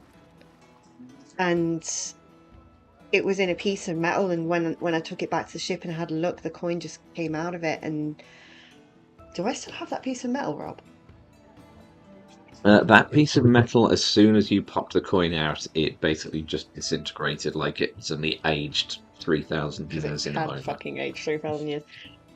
Look, when I gave up that coin, she took the deal, but then she said that I didn't know what it was, and she'd show me what I just gave up. I don't know if you saw, but she took me away for a while. She took me to a. It was It was only a blink of an eye to us, Sparrow. oh, it was more than that for me. It was. She took me back to before the Sundering. This is why I have a mute button for the DM mic. It was before the Sundering. It was Iridica, but it wasn't. It was Silesium. It was the world before the Sundering. The sun was in the sky, and we were in a building that was a grand building, and there were mages, all of mages, and there was a tablet, like it was a metal tablet, and it had those coins in them, but they weren't coins; they were medallions. And while I was watching, the one that I was giving up, this mage, she stepped forward and she put hers into part of it. It was some kind of ritual. There was magic in the air. They were concentrating. They were doing something really serious. And Neifestra showed it to me, but I don't know why she did this. But the mage saw me, and she pointed and she called out, and it broke the concentration of the people in the room, and the magic went wild, and whatever it was, that was the moment the world exploded. Bada boom. Had a big Bada bada beep boom. boom. It was a Sundering, and I think I caused it. I don't think you caused it. You weren't there. It was me standing there that caused it. Giving up that coin caused it. If I hadn't, So this has happened before? it's the reason the iridescence is in the sky now. This is what caused that to happen 2,000 years ago. This is what caused it. Was those coins. If anything, I think it would have been Neifestra, because without her, you wouldn't been able to have been there in the first place. Without me giving up that coin, we would never have been there in the first place. Without me buying that ring for Marin, I would not have been in that position either. It's my fault. If it wasn't you, it probably would have been someone else. But it wasn't someone else, was it? You can say all the plenitudes you like, Captain, at the end of the day, I broke the fucking world. And I did it for 3 minutes of safety for... If you broke the world and I've got one of these, remind me never to give it away. Now that's the other thing I want to talk to you about. I went to Felon because I saw there was a few of those, and if I had one and you have the other, what else is there out there? There's more of them, and Felon said something about you found it in a chest and a prophecy, and I mean it's Felon. I Yeah. didn't really get much out of him, but what the hell? He said Acor's Lull. What the fuck happened to Acor's Lull? How did she get the coin? Kind of my fault, really. Yes, and Why would I you- was. See, I stumbled Wow. across mine in a crevice at the bottom of the fucking ocean. That is understandable, but I just don't understand where you got a chest with cult robes and a medallion that was at the end of the world. Yeah, maybe give me. We What just did you do? happened to come in possession of this chest. Happened to come in possession of this chest. How exactly, Captain? Well, I was following Mr. Lamar because I was curious where they were going because it looked like there was something. Ted, never. Hmm. And I went against my better judgment and followed their lead. And I what should- did you do, Tedric? It was unattended, it was shiny. Ted- Please don't outgo me. I'm not mad at you, Ted. I just don't- need to know what's going on. Was I don't know I why don't know you followed how. I don't know how I would have got Tedric back wait? without the chest. All right. Let's. Okay. Because you know You found Tedric. it. Where was the chest? It was on the dwarven ship. The Iron Bastion ship. Yeah. The fucking Iron. Can I roll an insight check into these two right now? Yeah. What the fuck is? Okay.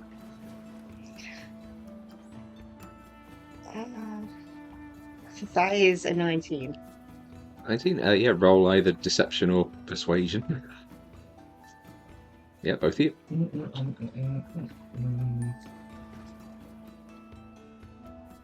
My deception I mean, it is. higher. I mean, it is persuade because I know that you are telling Yeah. the truth. So Yeah, it is persuasion. It's just whether or It's not you persuasion. manage. Only a Yeah. 6 for me.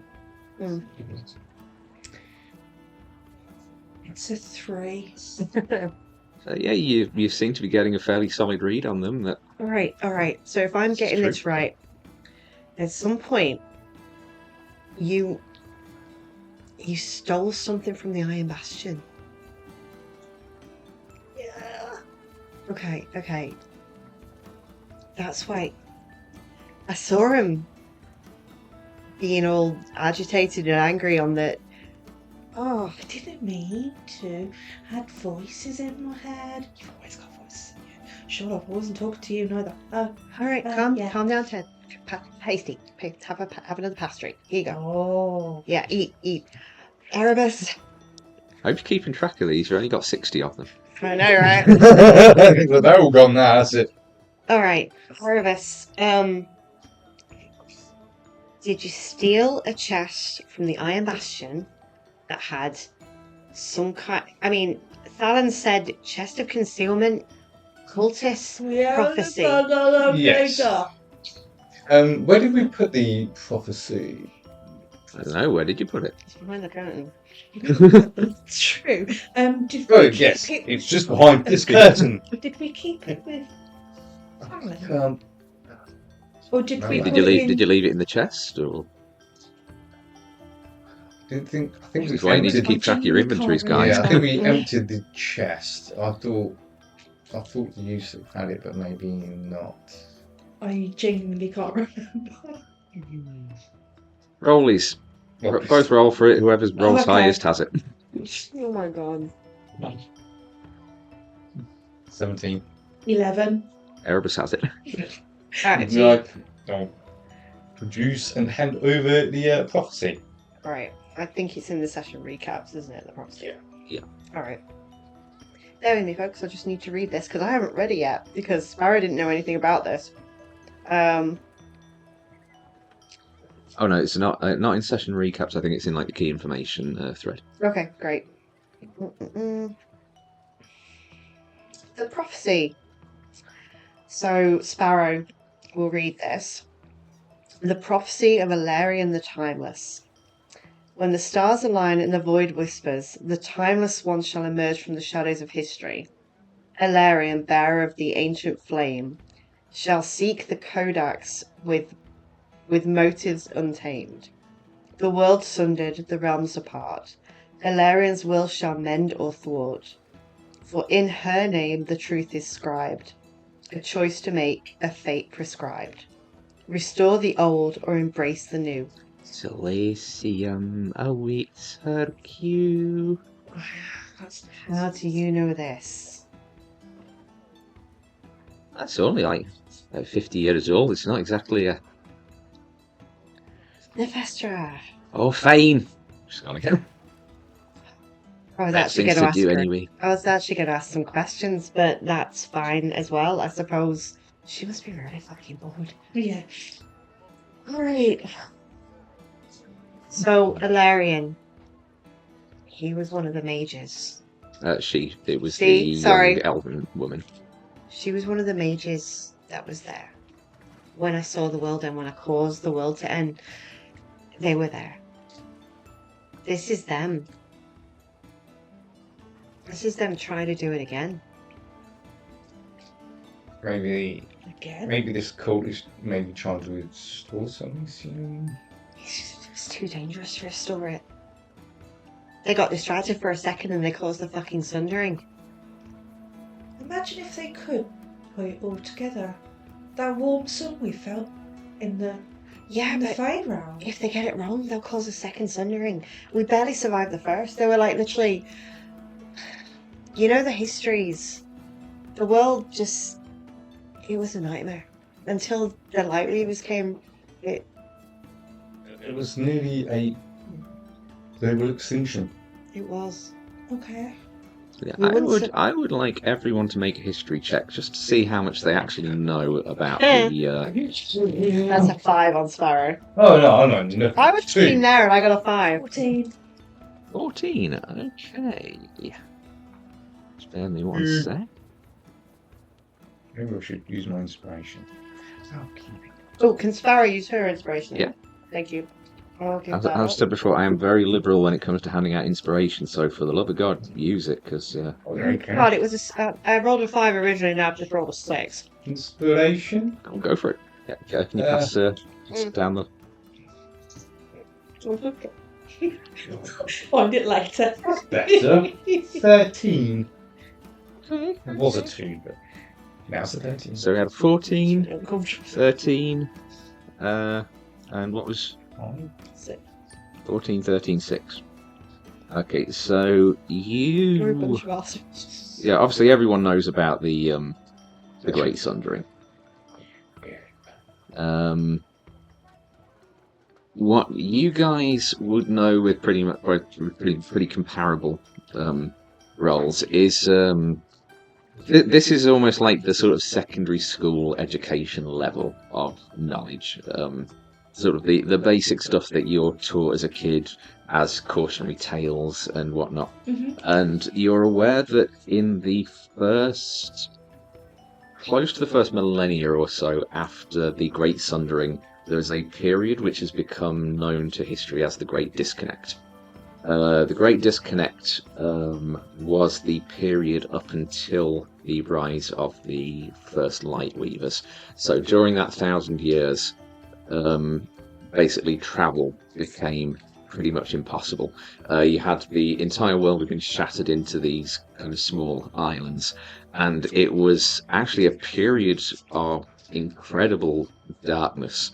And while it does kind of get yadded over a little bit at sort of base education levels to not scare the kids, when you get to sort of like the older, slightly older kids, or the ones who are a bit more tenacious when it comes to wanting to know the things and they're picking up things which they shouldn't, you know that it was actually a period of absolute horror, where you would have the way that the lands are now with the island clusters. It's like you might have one island and another island is 50 feet away. And in this day and age, there are probably rope bridges, vine bridges, aqueducts, teleportation sigils, depending on which nation you're in. Back then, during the period immediately afterwards, there was no way of getting from one point to the next. So if say like your family ended up on an island with enough land that you could grow food, grow the resources you need to survive, you could have a neighbour on another island 50 feet away, and you just have to watch them slowly wither and starve before your very eyes, because there is no way of getting to them. There's no way of getting resources to them.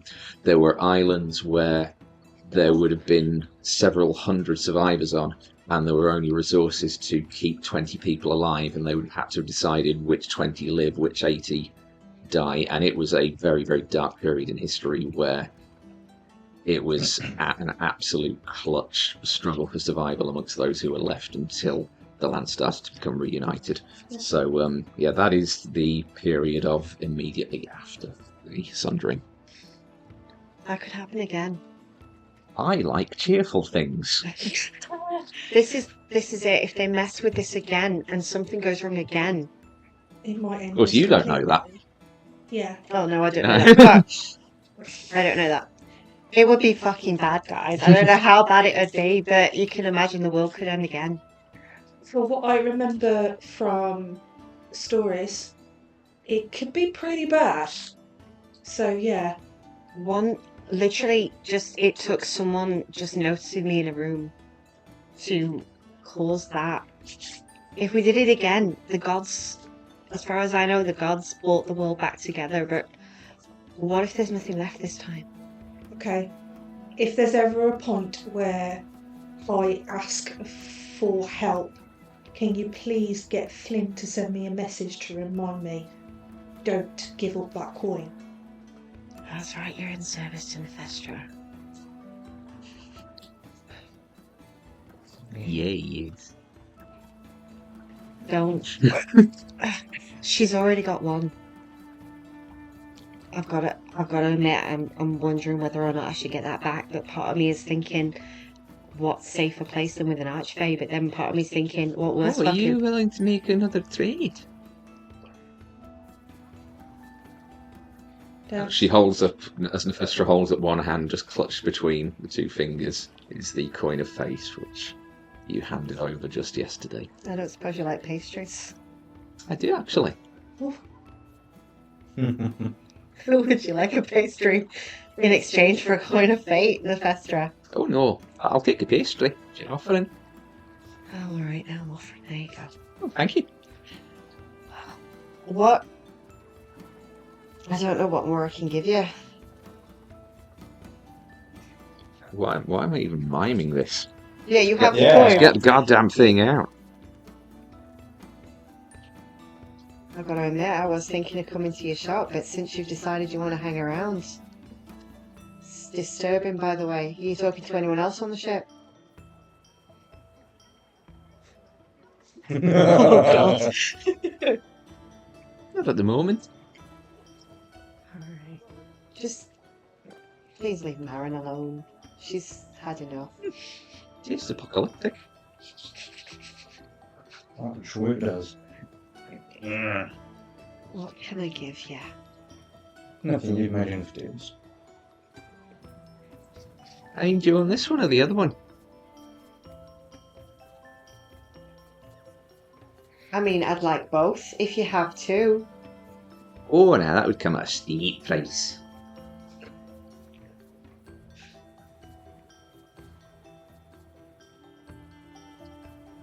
Here's my question to the two of you before we do anything to do with this. As she rotates the coin between her fingers, mid rotation, it actually changes to a different coin, and you see this one being rotated between her fingers. Oh no, that's apt. Oh, that is. Oh. So It looks like the all-seeing eye. it's crying and there's death on the back. Oh no. So I don't know if the camera can pick it up. Are we picking that up? And then Of course, if the camera's not picking it up and you want a closer look, head to gamet.co.uk/Iridica and you can purchase your own. oh my gosh. I'm guessing the talk's reacting to it. Absolutely. No deals with archfey necessary.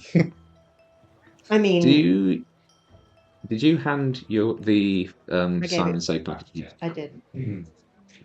The question is, do we gather these things to keep someone else from getting them? Well, you know where to find me if you want me. I've got other things to do anyway. I'll see you later. She's got two. You've got one. I How don't many- feel good about having him back. In your vision, did you see how many there were or how many I there did. could be?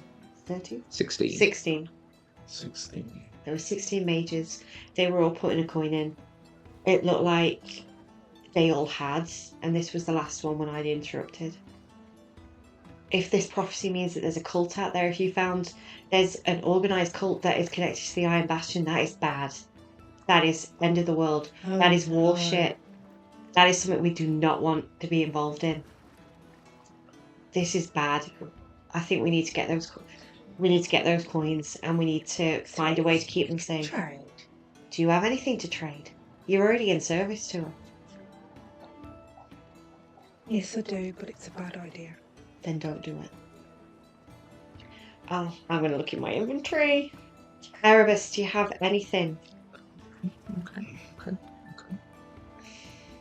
I've given up so Not much so. already. I don't know what else I can give up. And I don't think I have anything that would be of interest to Neifestra. Last resort. Hear me out. What's the last result? Only with your permission. My tail. Excuse me? My tail. You'd give up your tail. Don't you need that? That set you off balance. I mean, my tail keeps It's me on my balance and everything. prized possession, and I think it will lock me out of service to the point where she won't come back. I don't know. That's not how she works.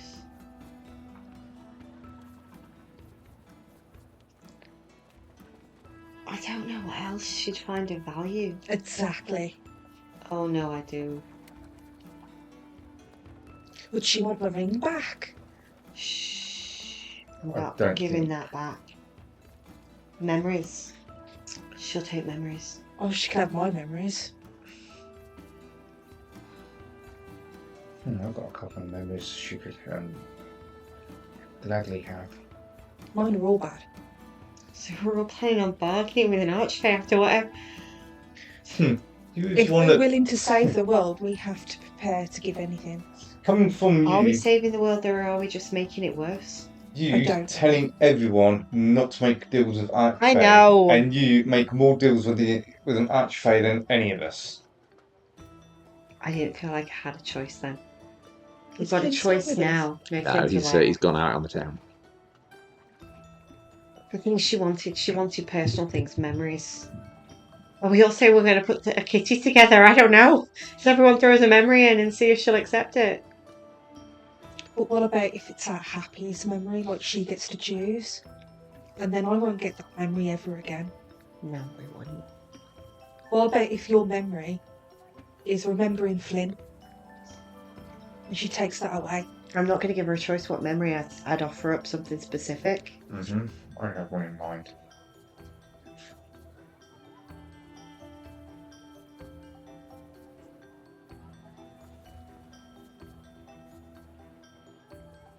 An idea Yeah, for a that's my memory. place list. I don't know if there's an actual price list for this. I'm not comfortable with her being on the ship. Well, it is. I don't think we have much of a choice about that. It seems like she can just come and go as and when she pleases. And What there's about- nothing we can do to stop that. What about that dagger you were looking at? It seems that it's something personal. It is. Would you be willing to give that up to maybe thwart a prophecy? Yeah, I could. There's only one thing I would like to do with it first. What's that? You had a blood sample from. Yeah. I'd like to kill my mentor with it. I mean, if that's the person who sent you after Leon, I'd gladly help. Yeah, I've only ever used it on 2 people. I'm guessing one was your mother. Yes. Another one was my mentor. Do you really want to... If you use that blade to kill your mother, do you really want to use the same blade on your mentor? You're putting them at the Seems same level. fitting.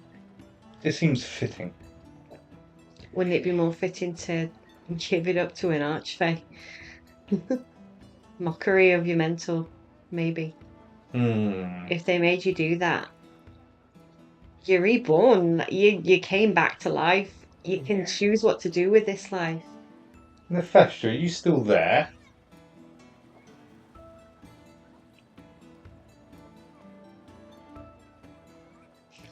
I'm sure she'll be along.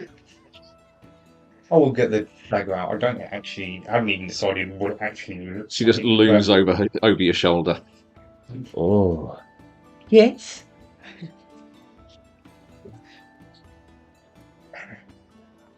we may have a trade. This dagger for what exactly? Both coins. Oh Both my coins. Both coins. Both coins. Both coins. Oh, that's a good one. No, but seriously, what are you looking? I don't know. She doesn't have the coins. You're after that pretty dagger Shall itself. we hear what her options are and what she wants to trade? What would you trade for both coins? For both. Not a damn thing. What would you trade for one coin? That does seem to be something particularly important to you. This dagger. Aye. Which coin would you be interested in, little shadow? I mean, I feel like the death one's pretty. Yes.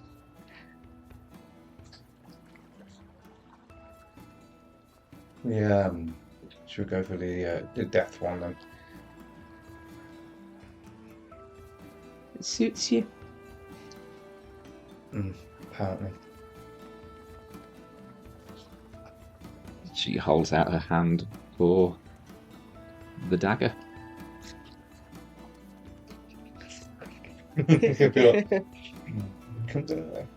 Just before I pass it over, are either of you two really good at drawing? I mean, I'm a fair hand with a bit of wood.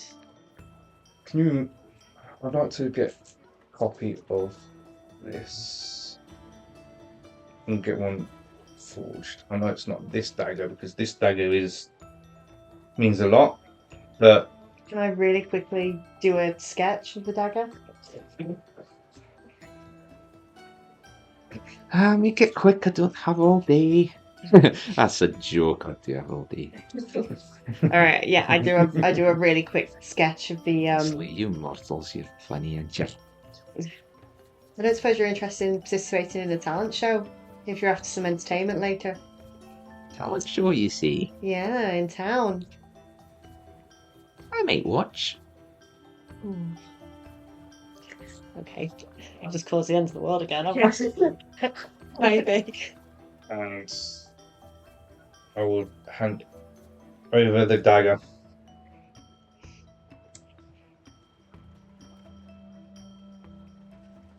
I was going to kill my mentor with that dagger. Okay. She hands over Don't give him the. a coin. No, take the coin. Remember, you chose this one. It went to the sweets. You choose that one. Where it's gone? It was hand trickery. Still have. Oh no, it's definitely in the sweet box. Sorry.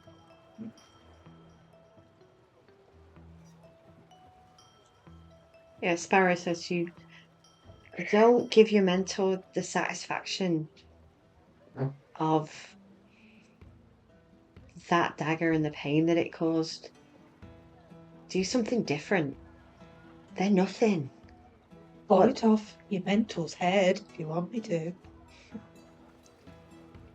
They're nothing. Treat them like they're nothing. I'll help you hunt them down. I'll At help least you I'll be get your able to shit revenge. it out. And I'll help you put an end to them. But don't make it something big. They're insignificant. They're not who you are anymore.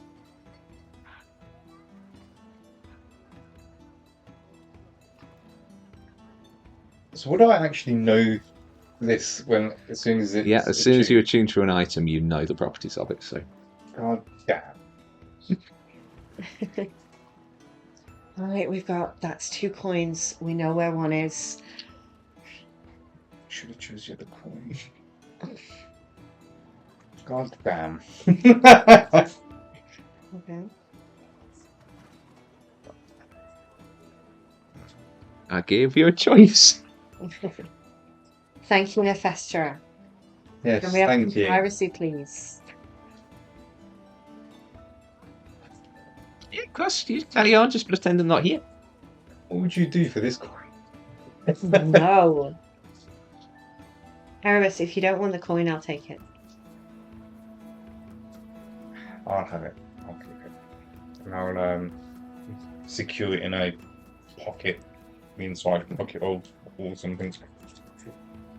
You know, I've had some more stock in my shop. If you're interested. She produces in one hand the dagger with the ivory birdwing sheath, and in the other hand she produces another dagger, a very kind of plain hilt, but the blade itself is kind of in a continuous state of sort of shimmering. Has anyone seen the film Contact? No. No. Long The time Jodie ago. Foster one. Long time ago. Well, I'll describe it anyway for anyone who's watching at home who might have seen Contact. But the bit where she's about to go through the machine and she's in like the chamber and she's looking down and it starts rippling and she starts sort of seeing the apparatus beneath her as if it's suddenly becoming translucent. That's what this blade is doing. Now that is an interesting blade. It is. What's it do? It's a blade of flaying. What, a blade of? Flaying. Is that the shimmering one? Yep.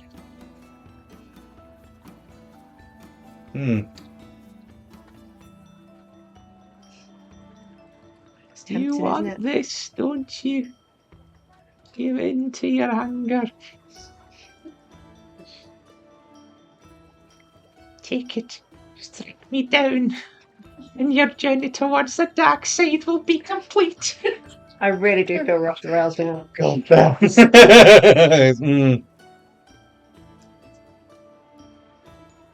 don't know. Let me know if you got something coming in that's more to my aesthetics. I thought you like stabbing things. Well, I do, but No, you like stabbing things. I do. You stabbed him. He died. and I thought it was the javelin. The Jabberwock made me do it. Generally, the truth, the Jabberwock Oh, made yeah. me do it. But Sparrow does have a little smile when she says it. She's like, I mean, you know, you pissed me off a little bit when we first met, and let's face it, we're even now. You Jabberwocks going about making our kids violent. Oh, it's a terrible time to be alive. I'm not sure we'd call that even. Oh, I don't know. Let's carry on. All right, Kill people we're we getting don't off. want to. All right.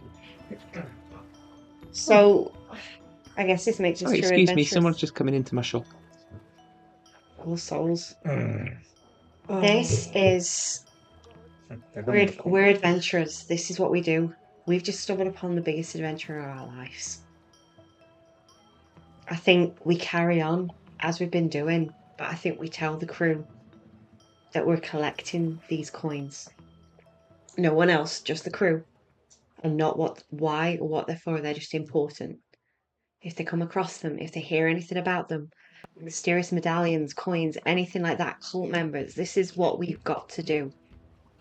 We need to stop the Sundering from happening ever again. No one should do this. No one should try and fix this. We live without the sun now. The world works. The world has society on it. The world has culture on it again. You risk all of that for the sake of going back thousands of years to something that's not even relevant anymore. We're beyond that. Was it 3,000 years of history now? The door to the cabin, kind of, you hear it rattling as someone is trying to enter through the locked door. It sort of rattles again. Yeah, am I in the right ship? I'm supposed to be doing some work on the... Yes. Oh, are you in there? I didn't get your name, actually. Captain, man. Yes. All right. Hold on. Could one of you two please answer that? All right, but I think we've said enough. We'll end this here. Yes. Is that, yeah? Goes no further. All right, spa day. All right, Mhm. spa day. Yeah. I open the door. What do you want? Where's to do the fucking bed? What do you mean you're doing the fucking bed? It's okay. Come in. Right. I look him up and down. I'm like, Yep, she walks in with a tool bag and just starts kind of eyeing up the bed and the sort of height of the ceiling and everything. what are you doing in a bed? Yeah, it I'm gets having a new sad. bed. You're having a new bed. You're letting this quack do it. Dwarves, I have Yeah. you know, are the best at hard work. Thank you. It is good to be appreciated. I mean, I can. You've never seen my family's work. You've never seen dwarven work, by the Oh, I sounds of have. it. I've seen enough. I've seen enough of the Iron Bastion to know what the dwarves do. Oh, wait, and sorry, who's your family exactly? I doubt you're high enough in your profession to have heard of them. I want Another yourself a fucking dwarf. pretender. You know what? Get out of my workspace. Captain, you seriously spending money on this? Yes. You know my family? Yes. Greatest Besides, fucking woodworkers in the whole fucking realms, and you deal with a quack from Coral Harbour. It's woodworkers in the realms. Oh, eh, yeah. good one. Alright, name someone. Name the highest level woodworkers you know. Shipwrights. Say the name. The highest level shipwrights, that's the Aurora Forge shipyards, isn't it? What about in the Coral Kingdoms? Who gives a fuck about the Coral Kingdoms? True dwarven style. Love it. anyway. Please. I should have stabbed you more, Carry- for fuck's sake. Anyway, besides, you're on shore leave, so you're It doesn't matter. I mean, you're gonna let that. They'll probably sink the fucking ship. They'll just drop the fucking. You know, like, look at the tools. They're not even. Like, where the fuck did you get that? Look, Heirlooms. Ignore Look, her. I don't have to You're put right. up with this. I can go. You can have your fucking 10 gold Oh, back. Do you know what? He fucking deserves the bed you're going to give him, so I'm just going to leave you to it, Captain. And I just walk out and, and I'm going after a biscuit. I'm like, oh, crew, we're going in a spa in less than an hour. Get your stuff together. We're going. We're leaving the captain with his shit bed maker, and we're just going. Alright. Sorry about that. Here's a gold for. Yeah. Thank you. Just try and keep her out of my working area. I don't want amateurs getting in my way. Sparrow's like muttering under her breath.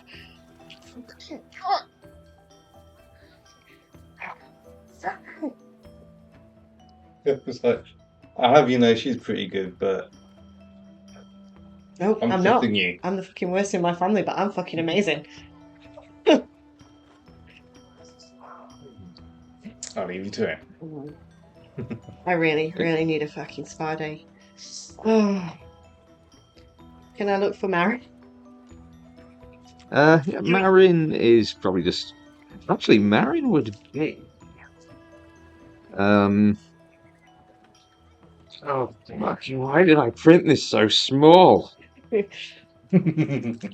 Asshole, Rob. So the as I said before, the Skydock, the way it works is it's a spiraling wooden construct. So there is like there'll be the Endeavour there, and then sort of a level below there'll be another ship, level below there'll be another ship, etc.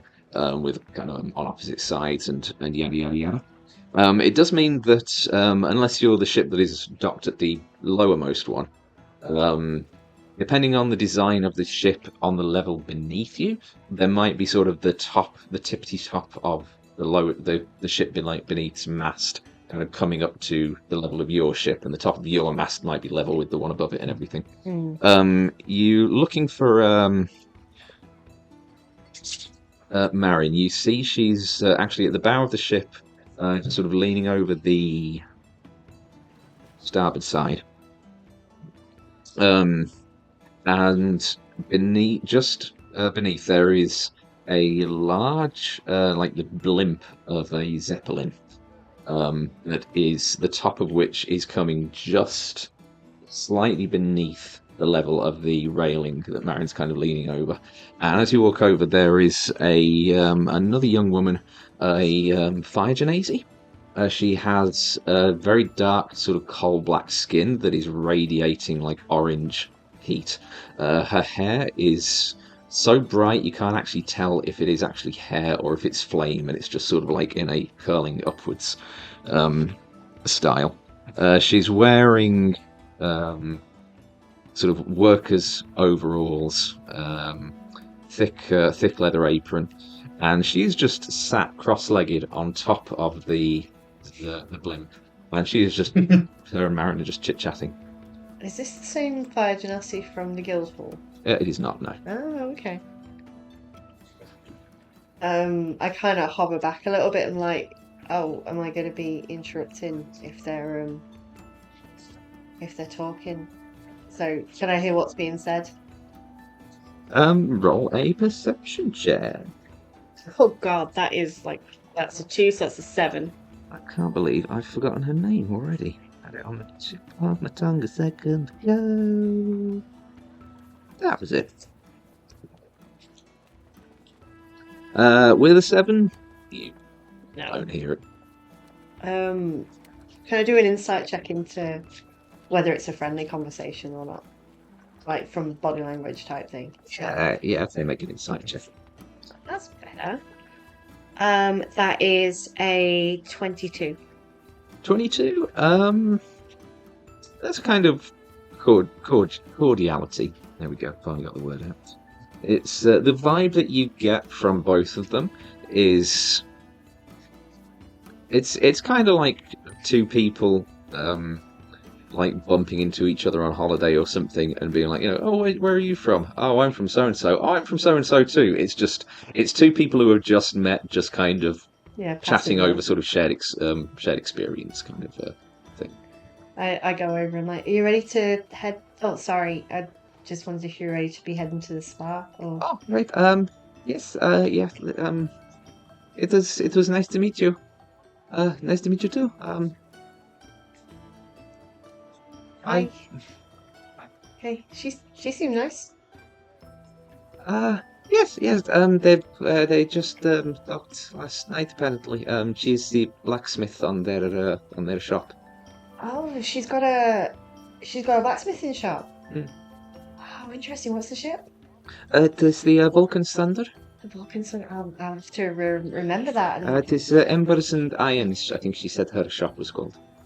I mean, my swords are getting a bit rusty. I can't lie. I wouldn't mind going and seeing what she's got. I might head over at some point. Nice. All right. So yeah, I was thinking we head to the spa, get another massage, and try and get over a little bit of shared trauma. I think that sounds like a good plan. How's your have you seen Azana's about your finger yet? Finger? It was dislocated by the... Oh, I forgot about that. You forgot that your finger was dislocated? It was... Fixed, wasn't it? I tell you what, it feels like it was a week ago now. It was crazy. Didn't Finn fix it? I know he set it, didn't he? Yeah, he set it and bandaged it. I'll maybe see her about it later. I think her and Rohija have already set off to the spa. So. Oh, all right. I mean, yeah, you're gonna have time later. Are you gonna come to the talent show? Would you like me to? I mean, if you want to see me make a fool of myself, then you're always welcome to do that. Yeah, I suppose I have not got tired of that yet, so okay. Yeah, I know. All right. So I kind of gather whatever crew are coming with us, I guess, and you guys coming back to the spa? Yeah. Most definitely. Okay. So, unbelievably, we have actually been going for over 2 hours already. So, really? as Wow. we get ready to, I'll start heading our way back to Serenity Pool Spa. We are going to stop for a quick 15-minute break. It might take slightly longer because it is a lot to get out of to go to the bathroom. So stick with us. We'll be back in 15 minutes or so as we head back to the spa and hopefully, if that is time permitting, onto the talent show. So yeah, stick with us. We'll be right back.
Oh, welcome back. Welcome back.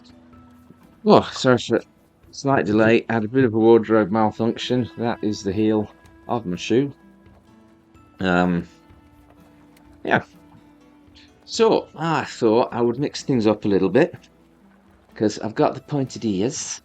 I've got a wonderful, wonderful pirate slash sailor's costume. So I am for the second half of the game. Sparrow's Uncle Leon. Although I don't actually have a wig for him, so that's why I've got just my regular hat on. Oh yes, welcome back. I ramble. I digress. However, on the subject of my hat, if you're interested, the hat, the I Play All the Villains badge, and the Bard badge are all items available at gametea.co.uk.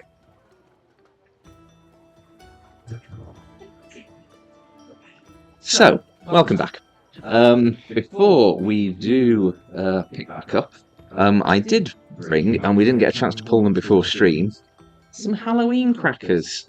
So we're all going to pull our Halloween crackers before we keep going. Oh, fuck a duck. I'm making a mess.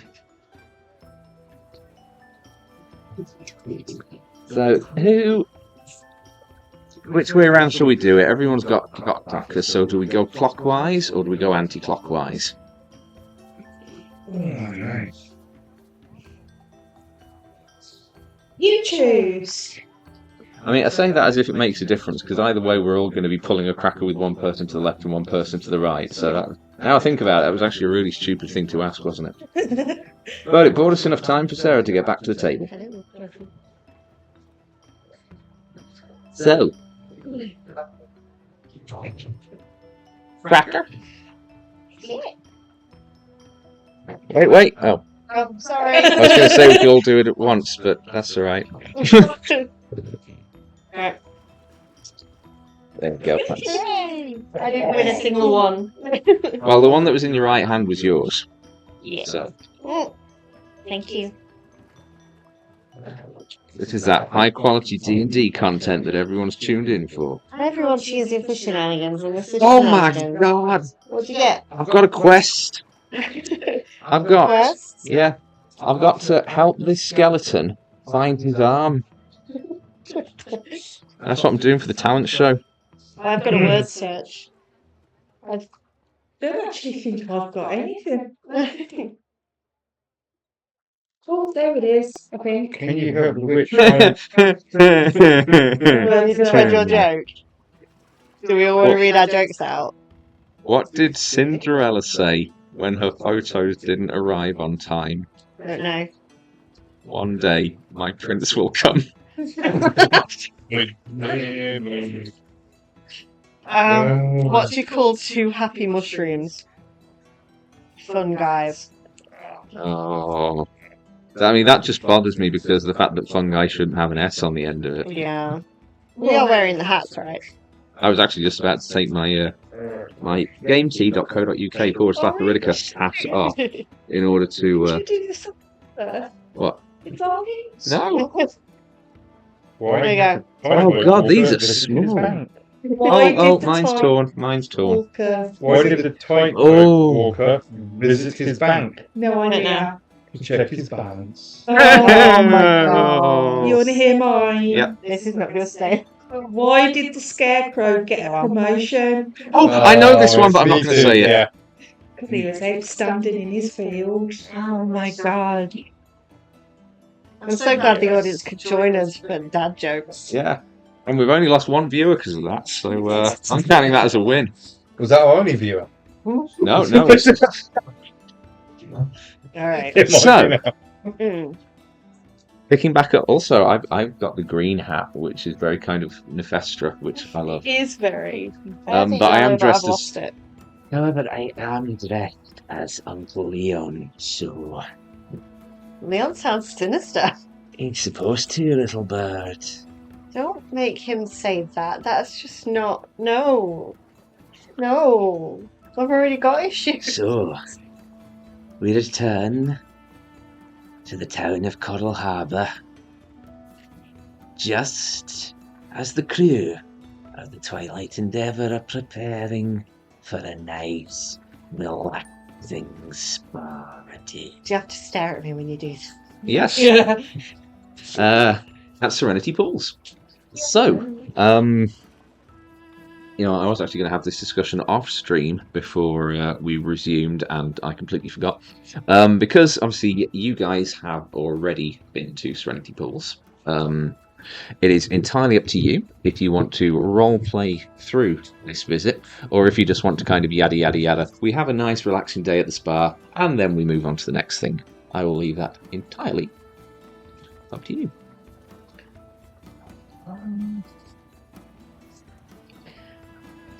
I'm okay just to skip over it, to be honest. Yeah, I'm okay to say I have a very nice relaxing massage with Maren, and we did last time. We shared a masseuse room, and there were 2 beds side by side, and some very hot tritons, if I remember. Although they were men, so Sparrow doesn't notice that. But I believe they were merfolk. oh, they were merfolk. I thought they were Yeah. all tritons. Oh, okay. Very hot merfolk, but Yeah. The Tritons were the ones who the Triton couple were the ones who were handing out the leaflets. That might be what you were that's thinking. why of. I'm thinking tritons. Okay. I think Erebus would, before partaking in the things, would ask if there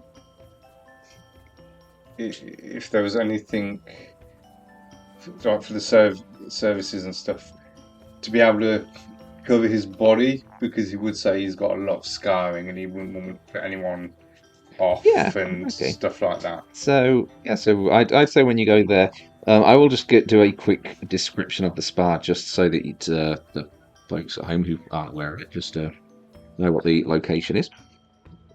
So a short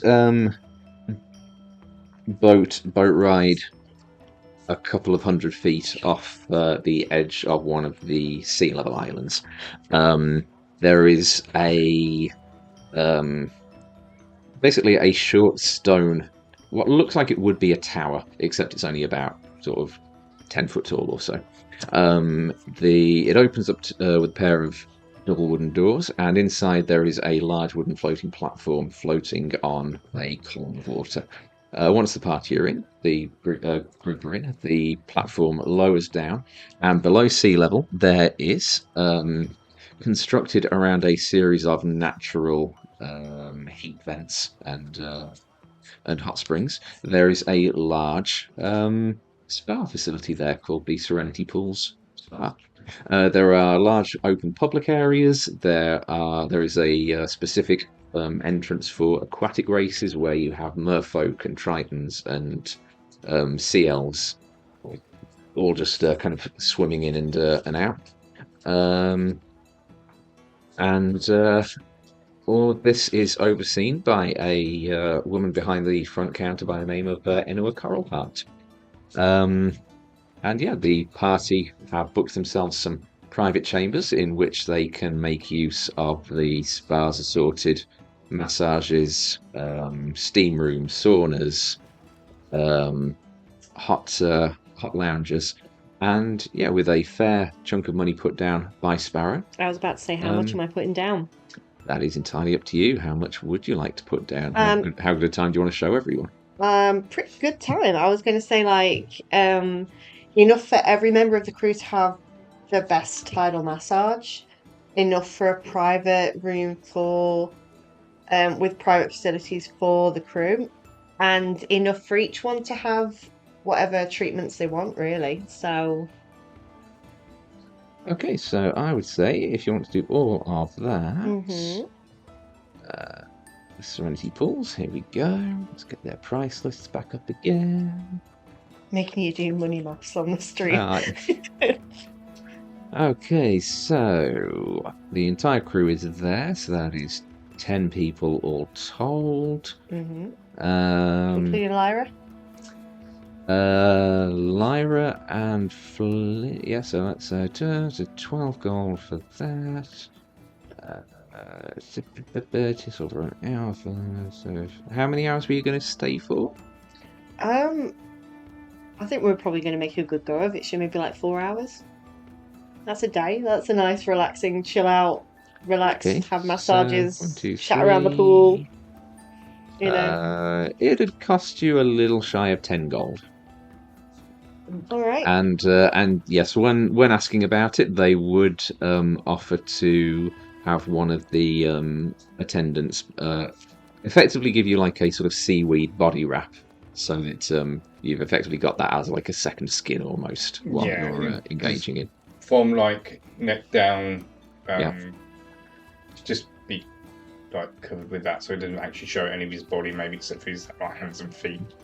Yeah, that's achievable. You sticking around this time, Captain? Yeah. Sparrow like gives you an approving smile. She's like, "You're learning. This is good." Yeah, so when you get there, because they set off earlier, Rahija and Azanis are already there, and you find them pretty much the same way that you did the last time. They're kind of relaxing in the sort of public space, and as soon as you guys arrive, they come and join you in the private rooms. Yeah, Lyra and Flynn come along to join in as well. I said to Flynn, do you want to be in the communal with us, or do you and Lyra want a little private place to yourselves? I don't. We'll take a private one. Thank you. I give her some extra go. I still haven't heard anything That's fine, from. Flynn. Maybe he didn't hear me. I'm not sure that's how that works, Flynn, but that's fine. It's I'm not going to chase him for it, Flynn, so we're not going to send again. He knows where we'll be. He'll be there if he wants to be there. He'll be there. I mean, maybe he You're just not couldn't. Oh, I'm not. Sorry, I'm just loving the horns just poking out from behind Yeah, I the know, paper it's hat. great. It's very much like Erebus is wearing it. I'm not chasing him on this, Flynn. So don't worry. If he gets back, he gets back. If he doesn't, that's fine. We're going Frostholm either way. Thank you, though, Flynn. I appreciate it. That's okay. I like to help when I can. You have fun. Okay. We're gonna have the. Did she answer your question, by the way, Flynn? Do you know what girls and girls do? Yes. Thank you very much for directing him to me on that one. I'm his sister. Do you really think I could have had that conversation with him? Yeah, that's fair. Yeah, there we go. I'm sorry, love. It's all to you now. You're gonna have to educate him in a number of ways that I definitely do not want to touch. So up to you. Yeah, we're gonna go get this type You do that thing. So it's good. You'll enjoy it. That's great. Hope so. Okay, yeah, they head off. Yeah, the rest of the crew sort of mingling amongst each other as they're kind of dotting from saunas to steam rooms to hot tubs. Anything that anyone wants to interact with any crew member in particular, or we will. At one point, I do sort of go over to like Marin. I'm just sort of like, I get the impression you don't get on with Rahija. Is that a thing, or she just makes you a bit uncomfortable? I don't have any issues with Rahija. Oh, all right. Maybe that was me thinking about things in the Fae realm. Then that's just Oh. Actually, I go over to Rahija and I say, "Did you get any weird messages in the past that popped into your head before you met us that sounded like Flynn?" Don't worry if not. It's a weird thing to ask. It's just something. We sent a message. There was that one. I had recorded this in the ship's logs. I think it was, I don't know, maybe 6 months ago.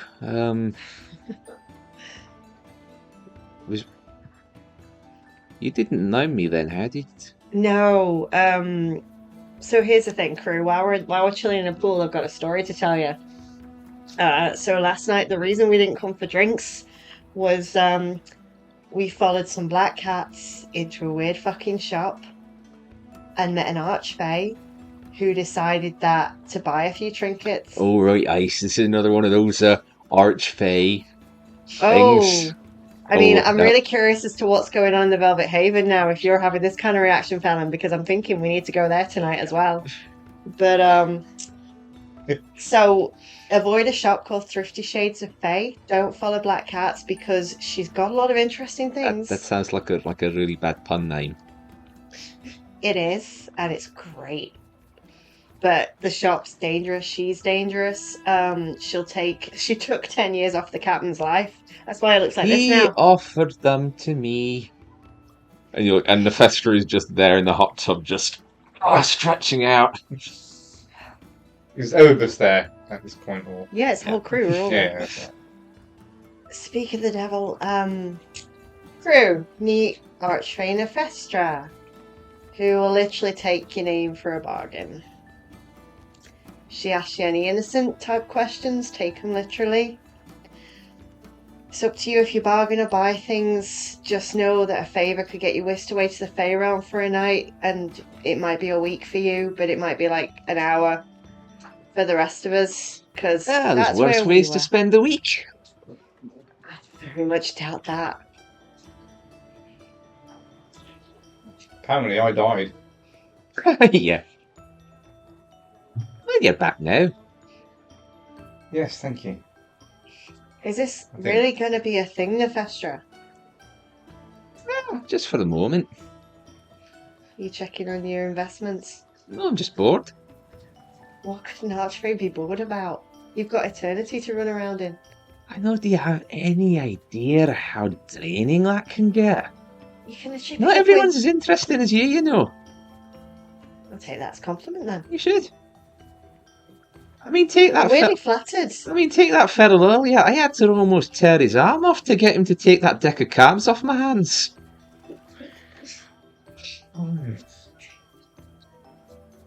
Okay. I'm not sure how literal that is. Poor chap. So crew. Meet Neifestra, meet the crew of the Endeavour. This is Hey. so yeah. We went to the Okay. Fae realm. Naren's a bit traumatized. The rest of us are a wee bit traumatized. Yeah, at the arrival of Neifestra, Marin has just shrunk in on herself a It's little all bit. right, Naren. It's fine. It's goofy. You know. Look, it's you know, just be careful when you're bargaining with an archfey. Don't necessarily. It's good advice. Yeah. You should follow it. I know I should. But in my defense, you put us in some bad situations that I had no choice but to bargain my way out of them, didn't you? Plus, I kind of like subtly try and inch my head away to indicate Marin. I'm like, one could say it was a little bit of entrapment.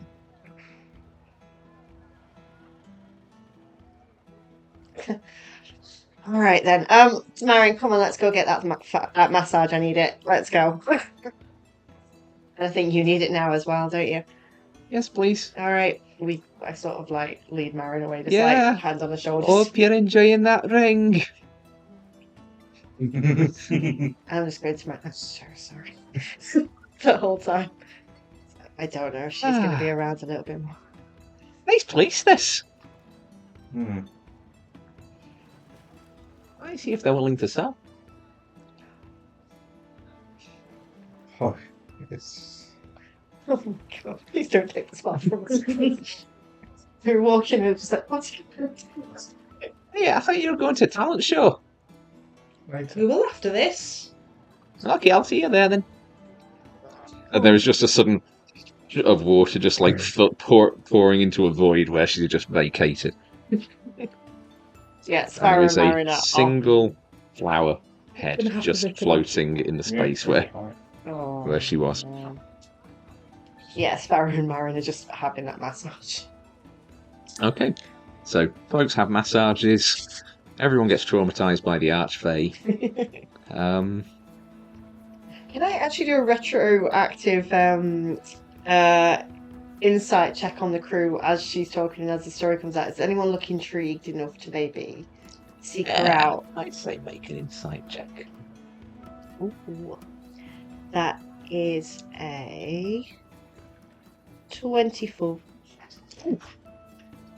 You would notice.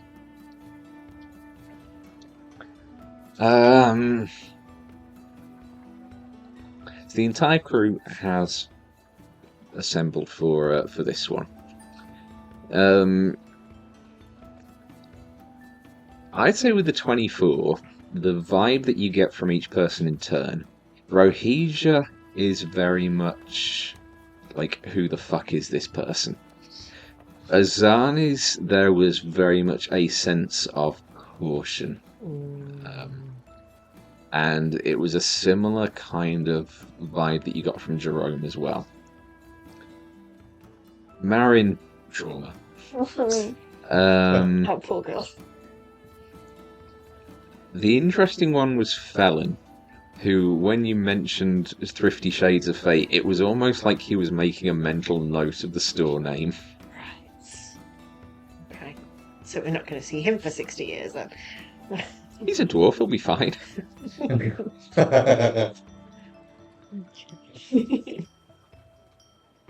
Anything else anyone wants to discuss with the crew while you're all half naked in a hot tub? Definitely not. I've got loads of like seaweed strips and stuff on You fire. do, yeah. You could have her remove your scars. Again, at what cost? Well. Okay. Nope. Okay. So you finish up in the spa. You make your way out as you woke up. You went and got breakfast biscuits, had a bit of band meeting, went to a thing, came back. Probably 5-6 o'clock in the evening at the time that you get complete your little sort of boat ride back to the Coral Harbour main islands, and Can Sparrow be looking out for that large dragon? Just see where... yes, I would say make a perception check. What time was the talent show? 12. No, that's not time, that's my No. With 12, you see a larger silhouette, but you can't tell whether it's one of the Sky Knight's dragons or if it's the third one. Let's see. Be right back, Captain. I would like to turn Sparrow Okay, and fly off just to investigate a little bit closer. okay.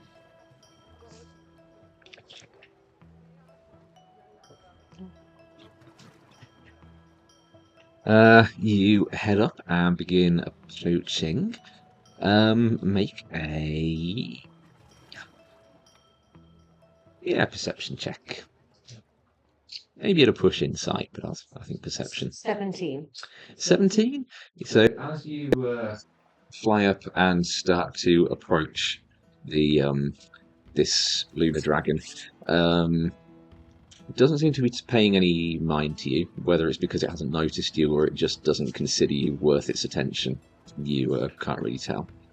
It is a little bit larger now that you're up close than either of the ones that Lyra or Orion arrived on earlier. It has quite a few scars down its body. This is a dragon that has been through the wars a little bit. And it is... I would say actually make one more perception check for me. Oh, God, 10. Yeah, I'd say that's all that you get off it. Okay. Whereabouts in the city is it? Is it sort of... That's what that perception check would have been okay. I don't know the city well enough. No. Okay. It's like from the height that you're at, it's covering enough of an area that it's difficult to pinpoint like exactly what its kind of focal point is. Is there an area to land nearby? Can I have a look at that map again, please? Please. Sorry. Actually, if I recall correctly, yes, because where you would be flying, because you've pretty much gone straight up from the land, from the shore next to the pools. There is a middling-size island a few hundred feet across with a single large mansion built atop it, and that is kind of the nearest landing point from where you are at the moment. Is it close enough that if I landed and called out to it, it would hear me? The dragon. Oh, sorry. Like, is there anywhere I can land and potentially turn back in order to converse with this dragon? You could certainly try. All right.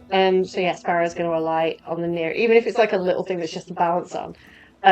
She just wants to drop Sparrow form and just sort of call out, just be like, "Oi!" Okay, make a persuasion check. Well, I roll something else. Okay. Oh, okay. natural 20. That's a -1 to my persuasion though, so that's a 19 total. Okay, you with a natural 20, the dragon does circling, changes course and starts slowly drifting towards you. As you hear from a level or so below you, a pair of doors open out onto a balcony, and this elderly-looking sea elf man, very lined face, grey hair neatly swept back in a very fine, spotlessly clean, perfectly pressed butler's uniform, steps out onto the balcony and looks up. There's an intruder in the governor's mansion. Oh, fuck's sake. I ignore it a little bit, and I'm just like, no one's fucking I'm talking to a dragon, fuck off. This is Lady Durash's mansion. I don't care whose mansion it is, I just needed a perch to talk to this fella. If you don't mind, we're having a private conversation, thank you. I'm just ignoring it. Make a persuasion or intimidation check, depending on how you want to. And they're both -1, it's Sparrow. And that's a 6, so that's like a 5. I have not looked after this household all these years for riffraff and Riffraff? these. Look, have you not seen the fucking great big dragon? I'm trying to find out why it's circling above your house. Do you not want to know? There's dragons in these parts all the time. It's big as this fella. Sorry, mate. We're talking about you. I'm sorry. I did want a conversation. The dragon is just like. It is just holding itself in place. The sheer air displacement from the wings is like almost enough to unsteady you, but you are just holding position. I just at the ignore moment. the guy yelling at me, and I'm just like, can I get your name? Someone call the Tide Watch. Oh, I'm just ignoring him. Just for fuck's sake, can I get your name for the dragon? Shit.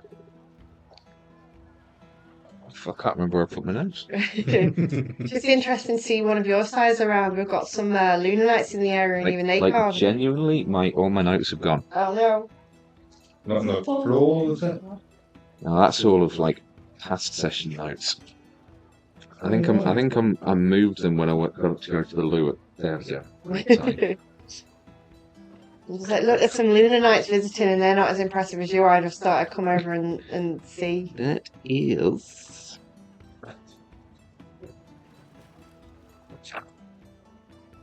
Oh fuck it! I'm just going to look it up on World Anvil. Maybe they'll sponsor us.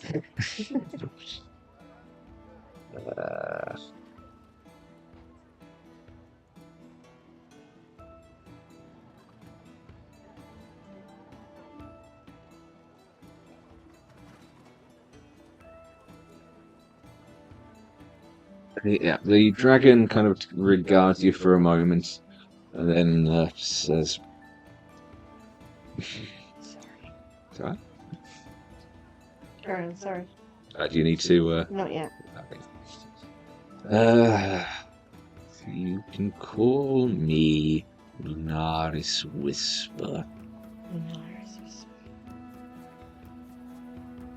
Why have you summoned me, little being? I was curious as to what you're doing here. It's not often I see one of your kind around. Like the size of you and ancient as you are. Surely there's more interesting places. There are, but this is where I am needed. Needed? By who? Are you a Lunar Knight? No. I mean, we're mercenaries and adventurers for hire if you want to have a little bit of aid, but summit in danger in the city here, or Maybe. maybe. Depends what kind of mood I'm in. Well, you're in danger in the city. Not right now. I mean, fair dues. Would you trade a story for a story? I have no interest in stories. Sparrow's a little bit taken aback by that, and she just kind of back away a little bit. She's like, but no interest in stories. Well, you are an interesting one, aren't you? So they say. Interesting. Can I like look around to where like they were circling? Yeah, what are you looking for? Just to see if there's anything obviously different about the area. Or if there's someone Yeah, in the make a streets. perception check. Oh, for 13. 13, you don't see anything out of the ordinary in the like these surroundings. You do see from somewhere off to your right hand side a small mote of red light that seems to be getting closer. Is that anything to do with it? I think that one's to do with you. I've called the tide! God, they're on their way! Alright, fine. Do you mean any harm to me and mine? Is the question now. I don't know who you and yours are. If you mean harm to the city, you mean harm to me and mine, so we're in the city right now. Well, not at the moment. Fair enough. I'm gonna beat your haste to retreat. Pleasure to have met you. Different. I appreciate that. Good luck with your endeavours. Wonderful. Alright. Let's Sparrow out of there. It heads back up to the sky. And as you take flight to Sparrow, you do see, as you're leaving, almost this glowing red disc of magical energy. And stood on top of it, there is a red-skinned tiefling woman, long black hair, wearing what appear to be sort of quasi mage's robes, but in that same dark blue with gold trim as the Tide Watch officers that you have seen in the past, and she is just sort of gliding in towards the mansion. Can I just hang around as a sparrow, like, on a different building nearby and just watch what happens? I mean, there is no different building nearby. Oh, It's- okay. Yeah, this Alright, is just the mansion by itself. I'm just like, I've got a freaking talent show to go on. To be honest, I want to go to the brothel, so I just fly I've got back. things to do. I've got things to do. I've got women to woo. I've got, like, you know, got talent shows to win. I just fly back. But I'm sort of out the corner of my eye. I'm just clocking what that Lunar Dragon does. Okay. So, from everyone else's point of view, you just had a lovely time at the spa, you left, and then instantly Sparrow just turned into a bird and fucked off for about 20 minutes. What was everyone up to during those 20 minutes? I would like to go and actually buy a short bow, if possible. Yeah. So you do know that there is a blacksmith on the ship next door. Not so much great for bows and whatnot, but there is at least, that nearby weapon. The store, there is...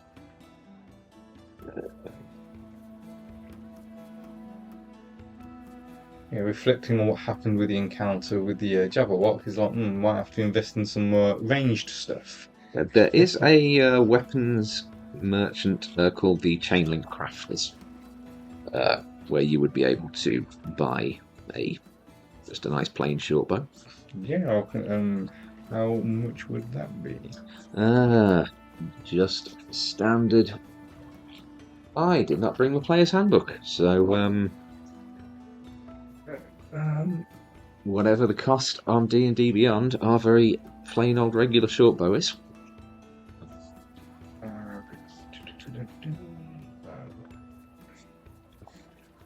God, wigs.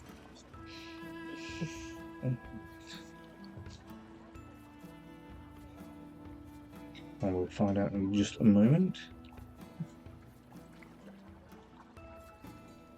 There's something in the back of my head that wants to say like 25 gold pieces, but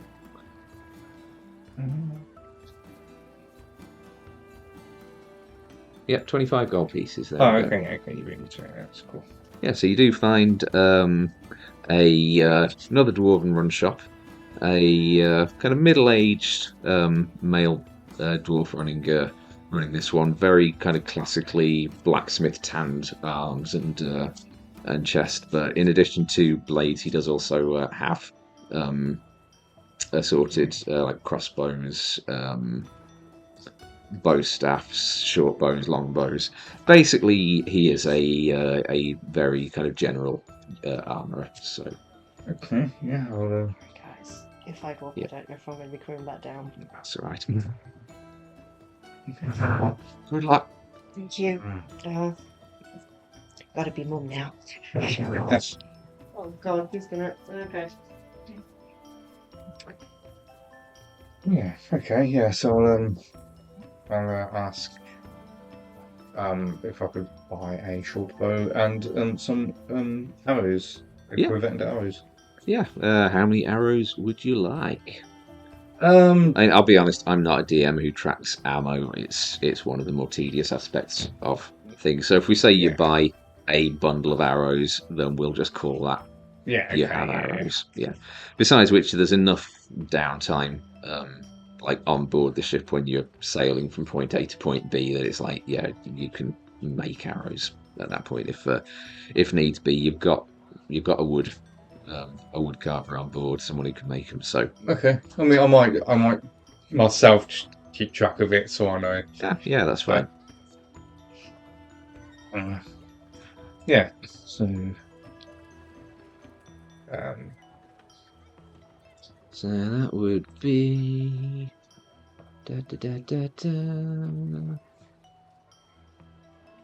One gold piece for what I assume a quiver of 20. So, Yeah, I'll. God, they're expensive. Yeah. So that's a quiver of 20 arrows and 25. Did you say 25 for the short bow. Yeah. Yeah, I'll mark that off then. And I'll add that. Yeah.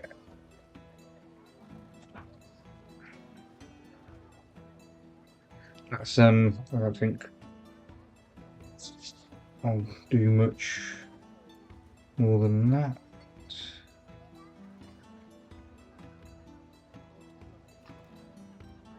Yeah, I think that's pretty much what he'll do at the moment.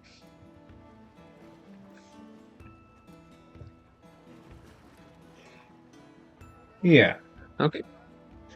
Oh, you did want to get a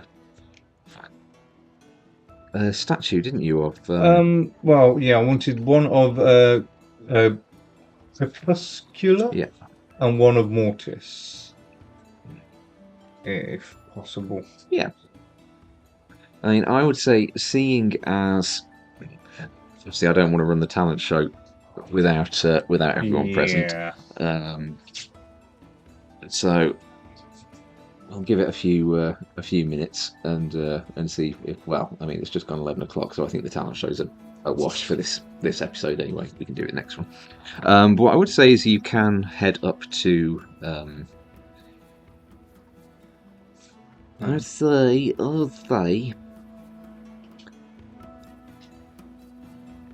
in the map. Guys. Whoops.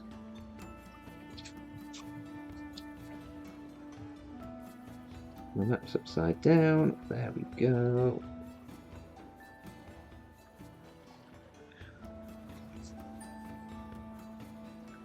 So, takes a little bit of searching around, but you are eventually pointed towards the Temple District. It's on one of the higher elevation islands, and basically they have, while the shops and services, as I said, tend to be kind of quite scattered throughout the town. They seem to have taken the opposite approach with religious places, because of the fact that a lot of folks in this world do worship more than one deity. To save them from having to go there to worship deity number one and then travel all the way across town to worship the second one and then all the way across town if there's a third one. They do have the temples to all of the divines in one place, except noticeably an absence of a temple to Sunder, the Harbinger. But walking around, you do see very kind of neatly arranged, with the more compatible deities kind of close to one another. You do see the temples of Amoria, Oscula, Mortis. You're actually passing by the temple of Amoria. You actually see there are two men who exit through the front gates with their arms kind of entwined in ribbon, sort of a procession of celebrating family members behind them. It seems that they've just had some kind of bonding ceremony. You walk past the temple to Eris, and from inside you overhear the faint sounds of someone calling out something about marriage being the reason that we are together today. And dotted around within the main sort of square of the temple district, there are small sort of pop-up stalls selling amulets, icons, statues, and you are easy enough able to find ones selling anything from like small, crudely carved stone totems which people might want to like keep in their breast pocket, all the way up to like foot to 2 foot tall, more detailed representations which people might want to have on like their home altars. So yeah, what kind of thing, what kind of size is it that you're after? I don't know. I just wanted a shrine for each, just like a small shrine for each. So just like the got idol of each with, so I can have like candles and stuff. So I can. Yeah. Okay. Yeah, I'd say that you can get one sort of that kind of size, like 6-8 inches tall, for a silver each. Yeah, I would do that. Yeah. Yeah, and I would take it to my quarters, and I'd have basically, as you go into the quarters, one of the Crepuscular on that side, one of Mortis on that side. Okay, as you enter, there's just a very irate, "I told you, I need you to stay out of here while I'm doing this work." That's okay. Yeah, so I was just putting my shrines at each end. That's great, and I'm putting your bed together here. Look, this is what you paid me for. Do you want me to do this job or not? Yes, okay, I'm going. You locked me out. You locked me out at the start of the day. You're wandering in the middle of my workload. Wait, what is this? Eh? This is my room. Right now, it's my work area. Fine, I'll leave you to it. Okay, be sure that you do. He calls balls. It's more off thinking maybe I should just kill them. I mean, give Sparrow half a chance and she'll do it for you. Yeah, but you're busy. You're on Shorty and wooing Marion and stuff. Yeah, that's going so well. Have this coin, it might help. Okay, so when you get back from your home invasion of the governor's mansion. You do find that Erebus is gone. Okay. Tedric, where would you have hung around waiting for Sparrow to come back? I would say probably the rest of the crew would have just been heading back to the ship. So. Yeah, I would have been like heading back with the crew. Okay. Whilst like taming myself, because I've still got flakes of pastry in You've been in the hot tub. How do you still have flakes Yeah, of that's pastry? true. They've like Oh no. God. soggy bread. Oh, that's grim. That's Don't really get that. bad. That's it. Oh no. Tedric is a child. That's- You forget this. That's an unpleasant thought. As a toddler mum, I can attest to the grossness and things like that. Yeah. Okay, so in that case, I retract my statement. When you get back, everyone is gone. That's fine. I head back to I start like walking my way back to the ship. Well, mind you, I'm a Sparrow, so I'm gonna do a circuit of like the other ships just on the dot. I just want to have a look and see who else is around. Okay, you see, make a perception check. Okay. That is a 17. Oh, no, we couldn't have done this 2 weeks ago and had this printed out in large print, could we? Okay, you see. Any ships I recognise? What did you get? 22, was it? 17. 17, sorry. I don't know where I got No, 22 from. 22 is definitely one. So there's 2 sky docks, and then there are a number of nautical docks. Are you kind of doing a circuit of everything? Yeah, I've got a couple of Okay. hours in this Sparrow form, so I'm Yeah. gonna make the most of that. Just have a quick. Okay. You Glide see a large triple-masted sky ship called the Celestial Wanderer. You see a small fishing vessel, the Merry Truant. You do see, as you pass by it, the name of the Zeppelin next to yours is the Vulcan's Thunder, which you already knew. Yeah. You see another sky ship similar sort of size to yours called the Cockatrice. Out, you see a steady procession of people heading to and from a vessel of Verdant Isle designs, actually called the Slumbering Tarrasque. Which from your vantage point, you would see there is almost like a large nest on top of the this vessel, in which 6 giant eagles are currently tucked up and sleeping. You see a large Iron Bastion design ship called the Bitch Queen's Fury. A private yacht called the Pride of the Skies. A very small Aerolithican sky ship called the Urchin's Spine. You see a large nautical vessel called the Sea Hag's Curse. And you see a ship that you are familiar with. Okay. 140-foot long, double-masted sky ship of the Skyfarers Guild of Aerolithican design. Now, you have heard more about this ship than you have experienced firsthand. One thing with the Skyfarers Guild is one of the rules of being a Skyfarer, or at least a member of the guild, is that you do not interfere with another guild's job. Right. It's like if they've beaten you to a job, it sucks to be you. Yeah. It's their job now. However, they do very much encourage friendly rivalries. As long as no one's being, actively shitty and hostile towards another crew, then friendly rivalries help build camaraderie between different crews. And there is a ship called the Wandering Comet, which has for quite some time been the friendly rival to the crew of the Twilight Endeavour.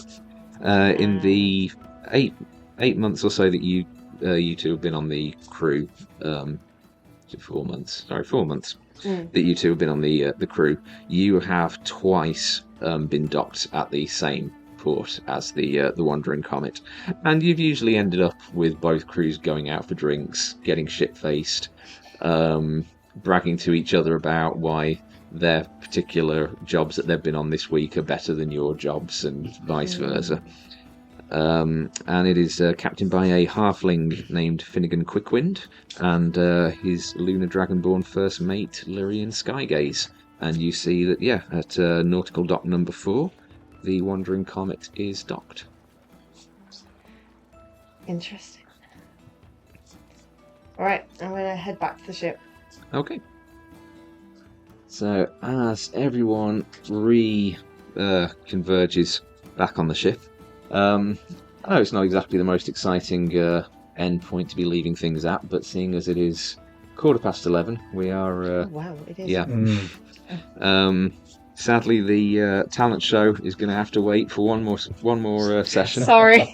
But yeah, I know it's been a bit of a shopping episode this episode, but I do hope that everyone has enjoyed being here with us. We have certainly enjoyed it, even if the costumes have got a bit exhausting at times. We had a nice bit of crew bonding, a nice bit of consistent interference from an archfey, which is fun. And We've decided to save the world. Yeah, that was quite a key moment there. So, as always, thank you guys for playing. Thank you everyone at home who has stuck with us and watched or is watching it back on the VOD. Thank you to GameT for letting us into their ambassador program. So don't forget to use the code Iridica at gamet.co.uk and you can get 5% off. And it makes us very happy because we're spreading the love of something that I think is absolutely fantastic. And we will be back on our normal schedule. So our next session will be back on a Saturday again. So Saturday the 16th?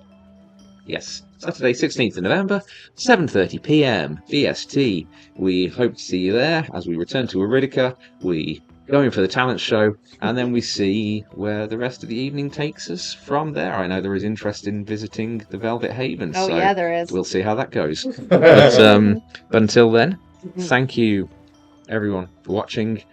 We appreciate you. We think you're awesome, and stay nerdy. See you next time. Bye.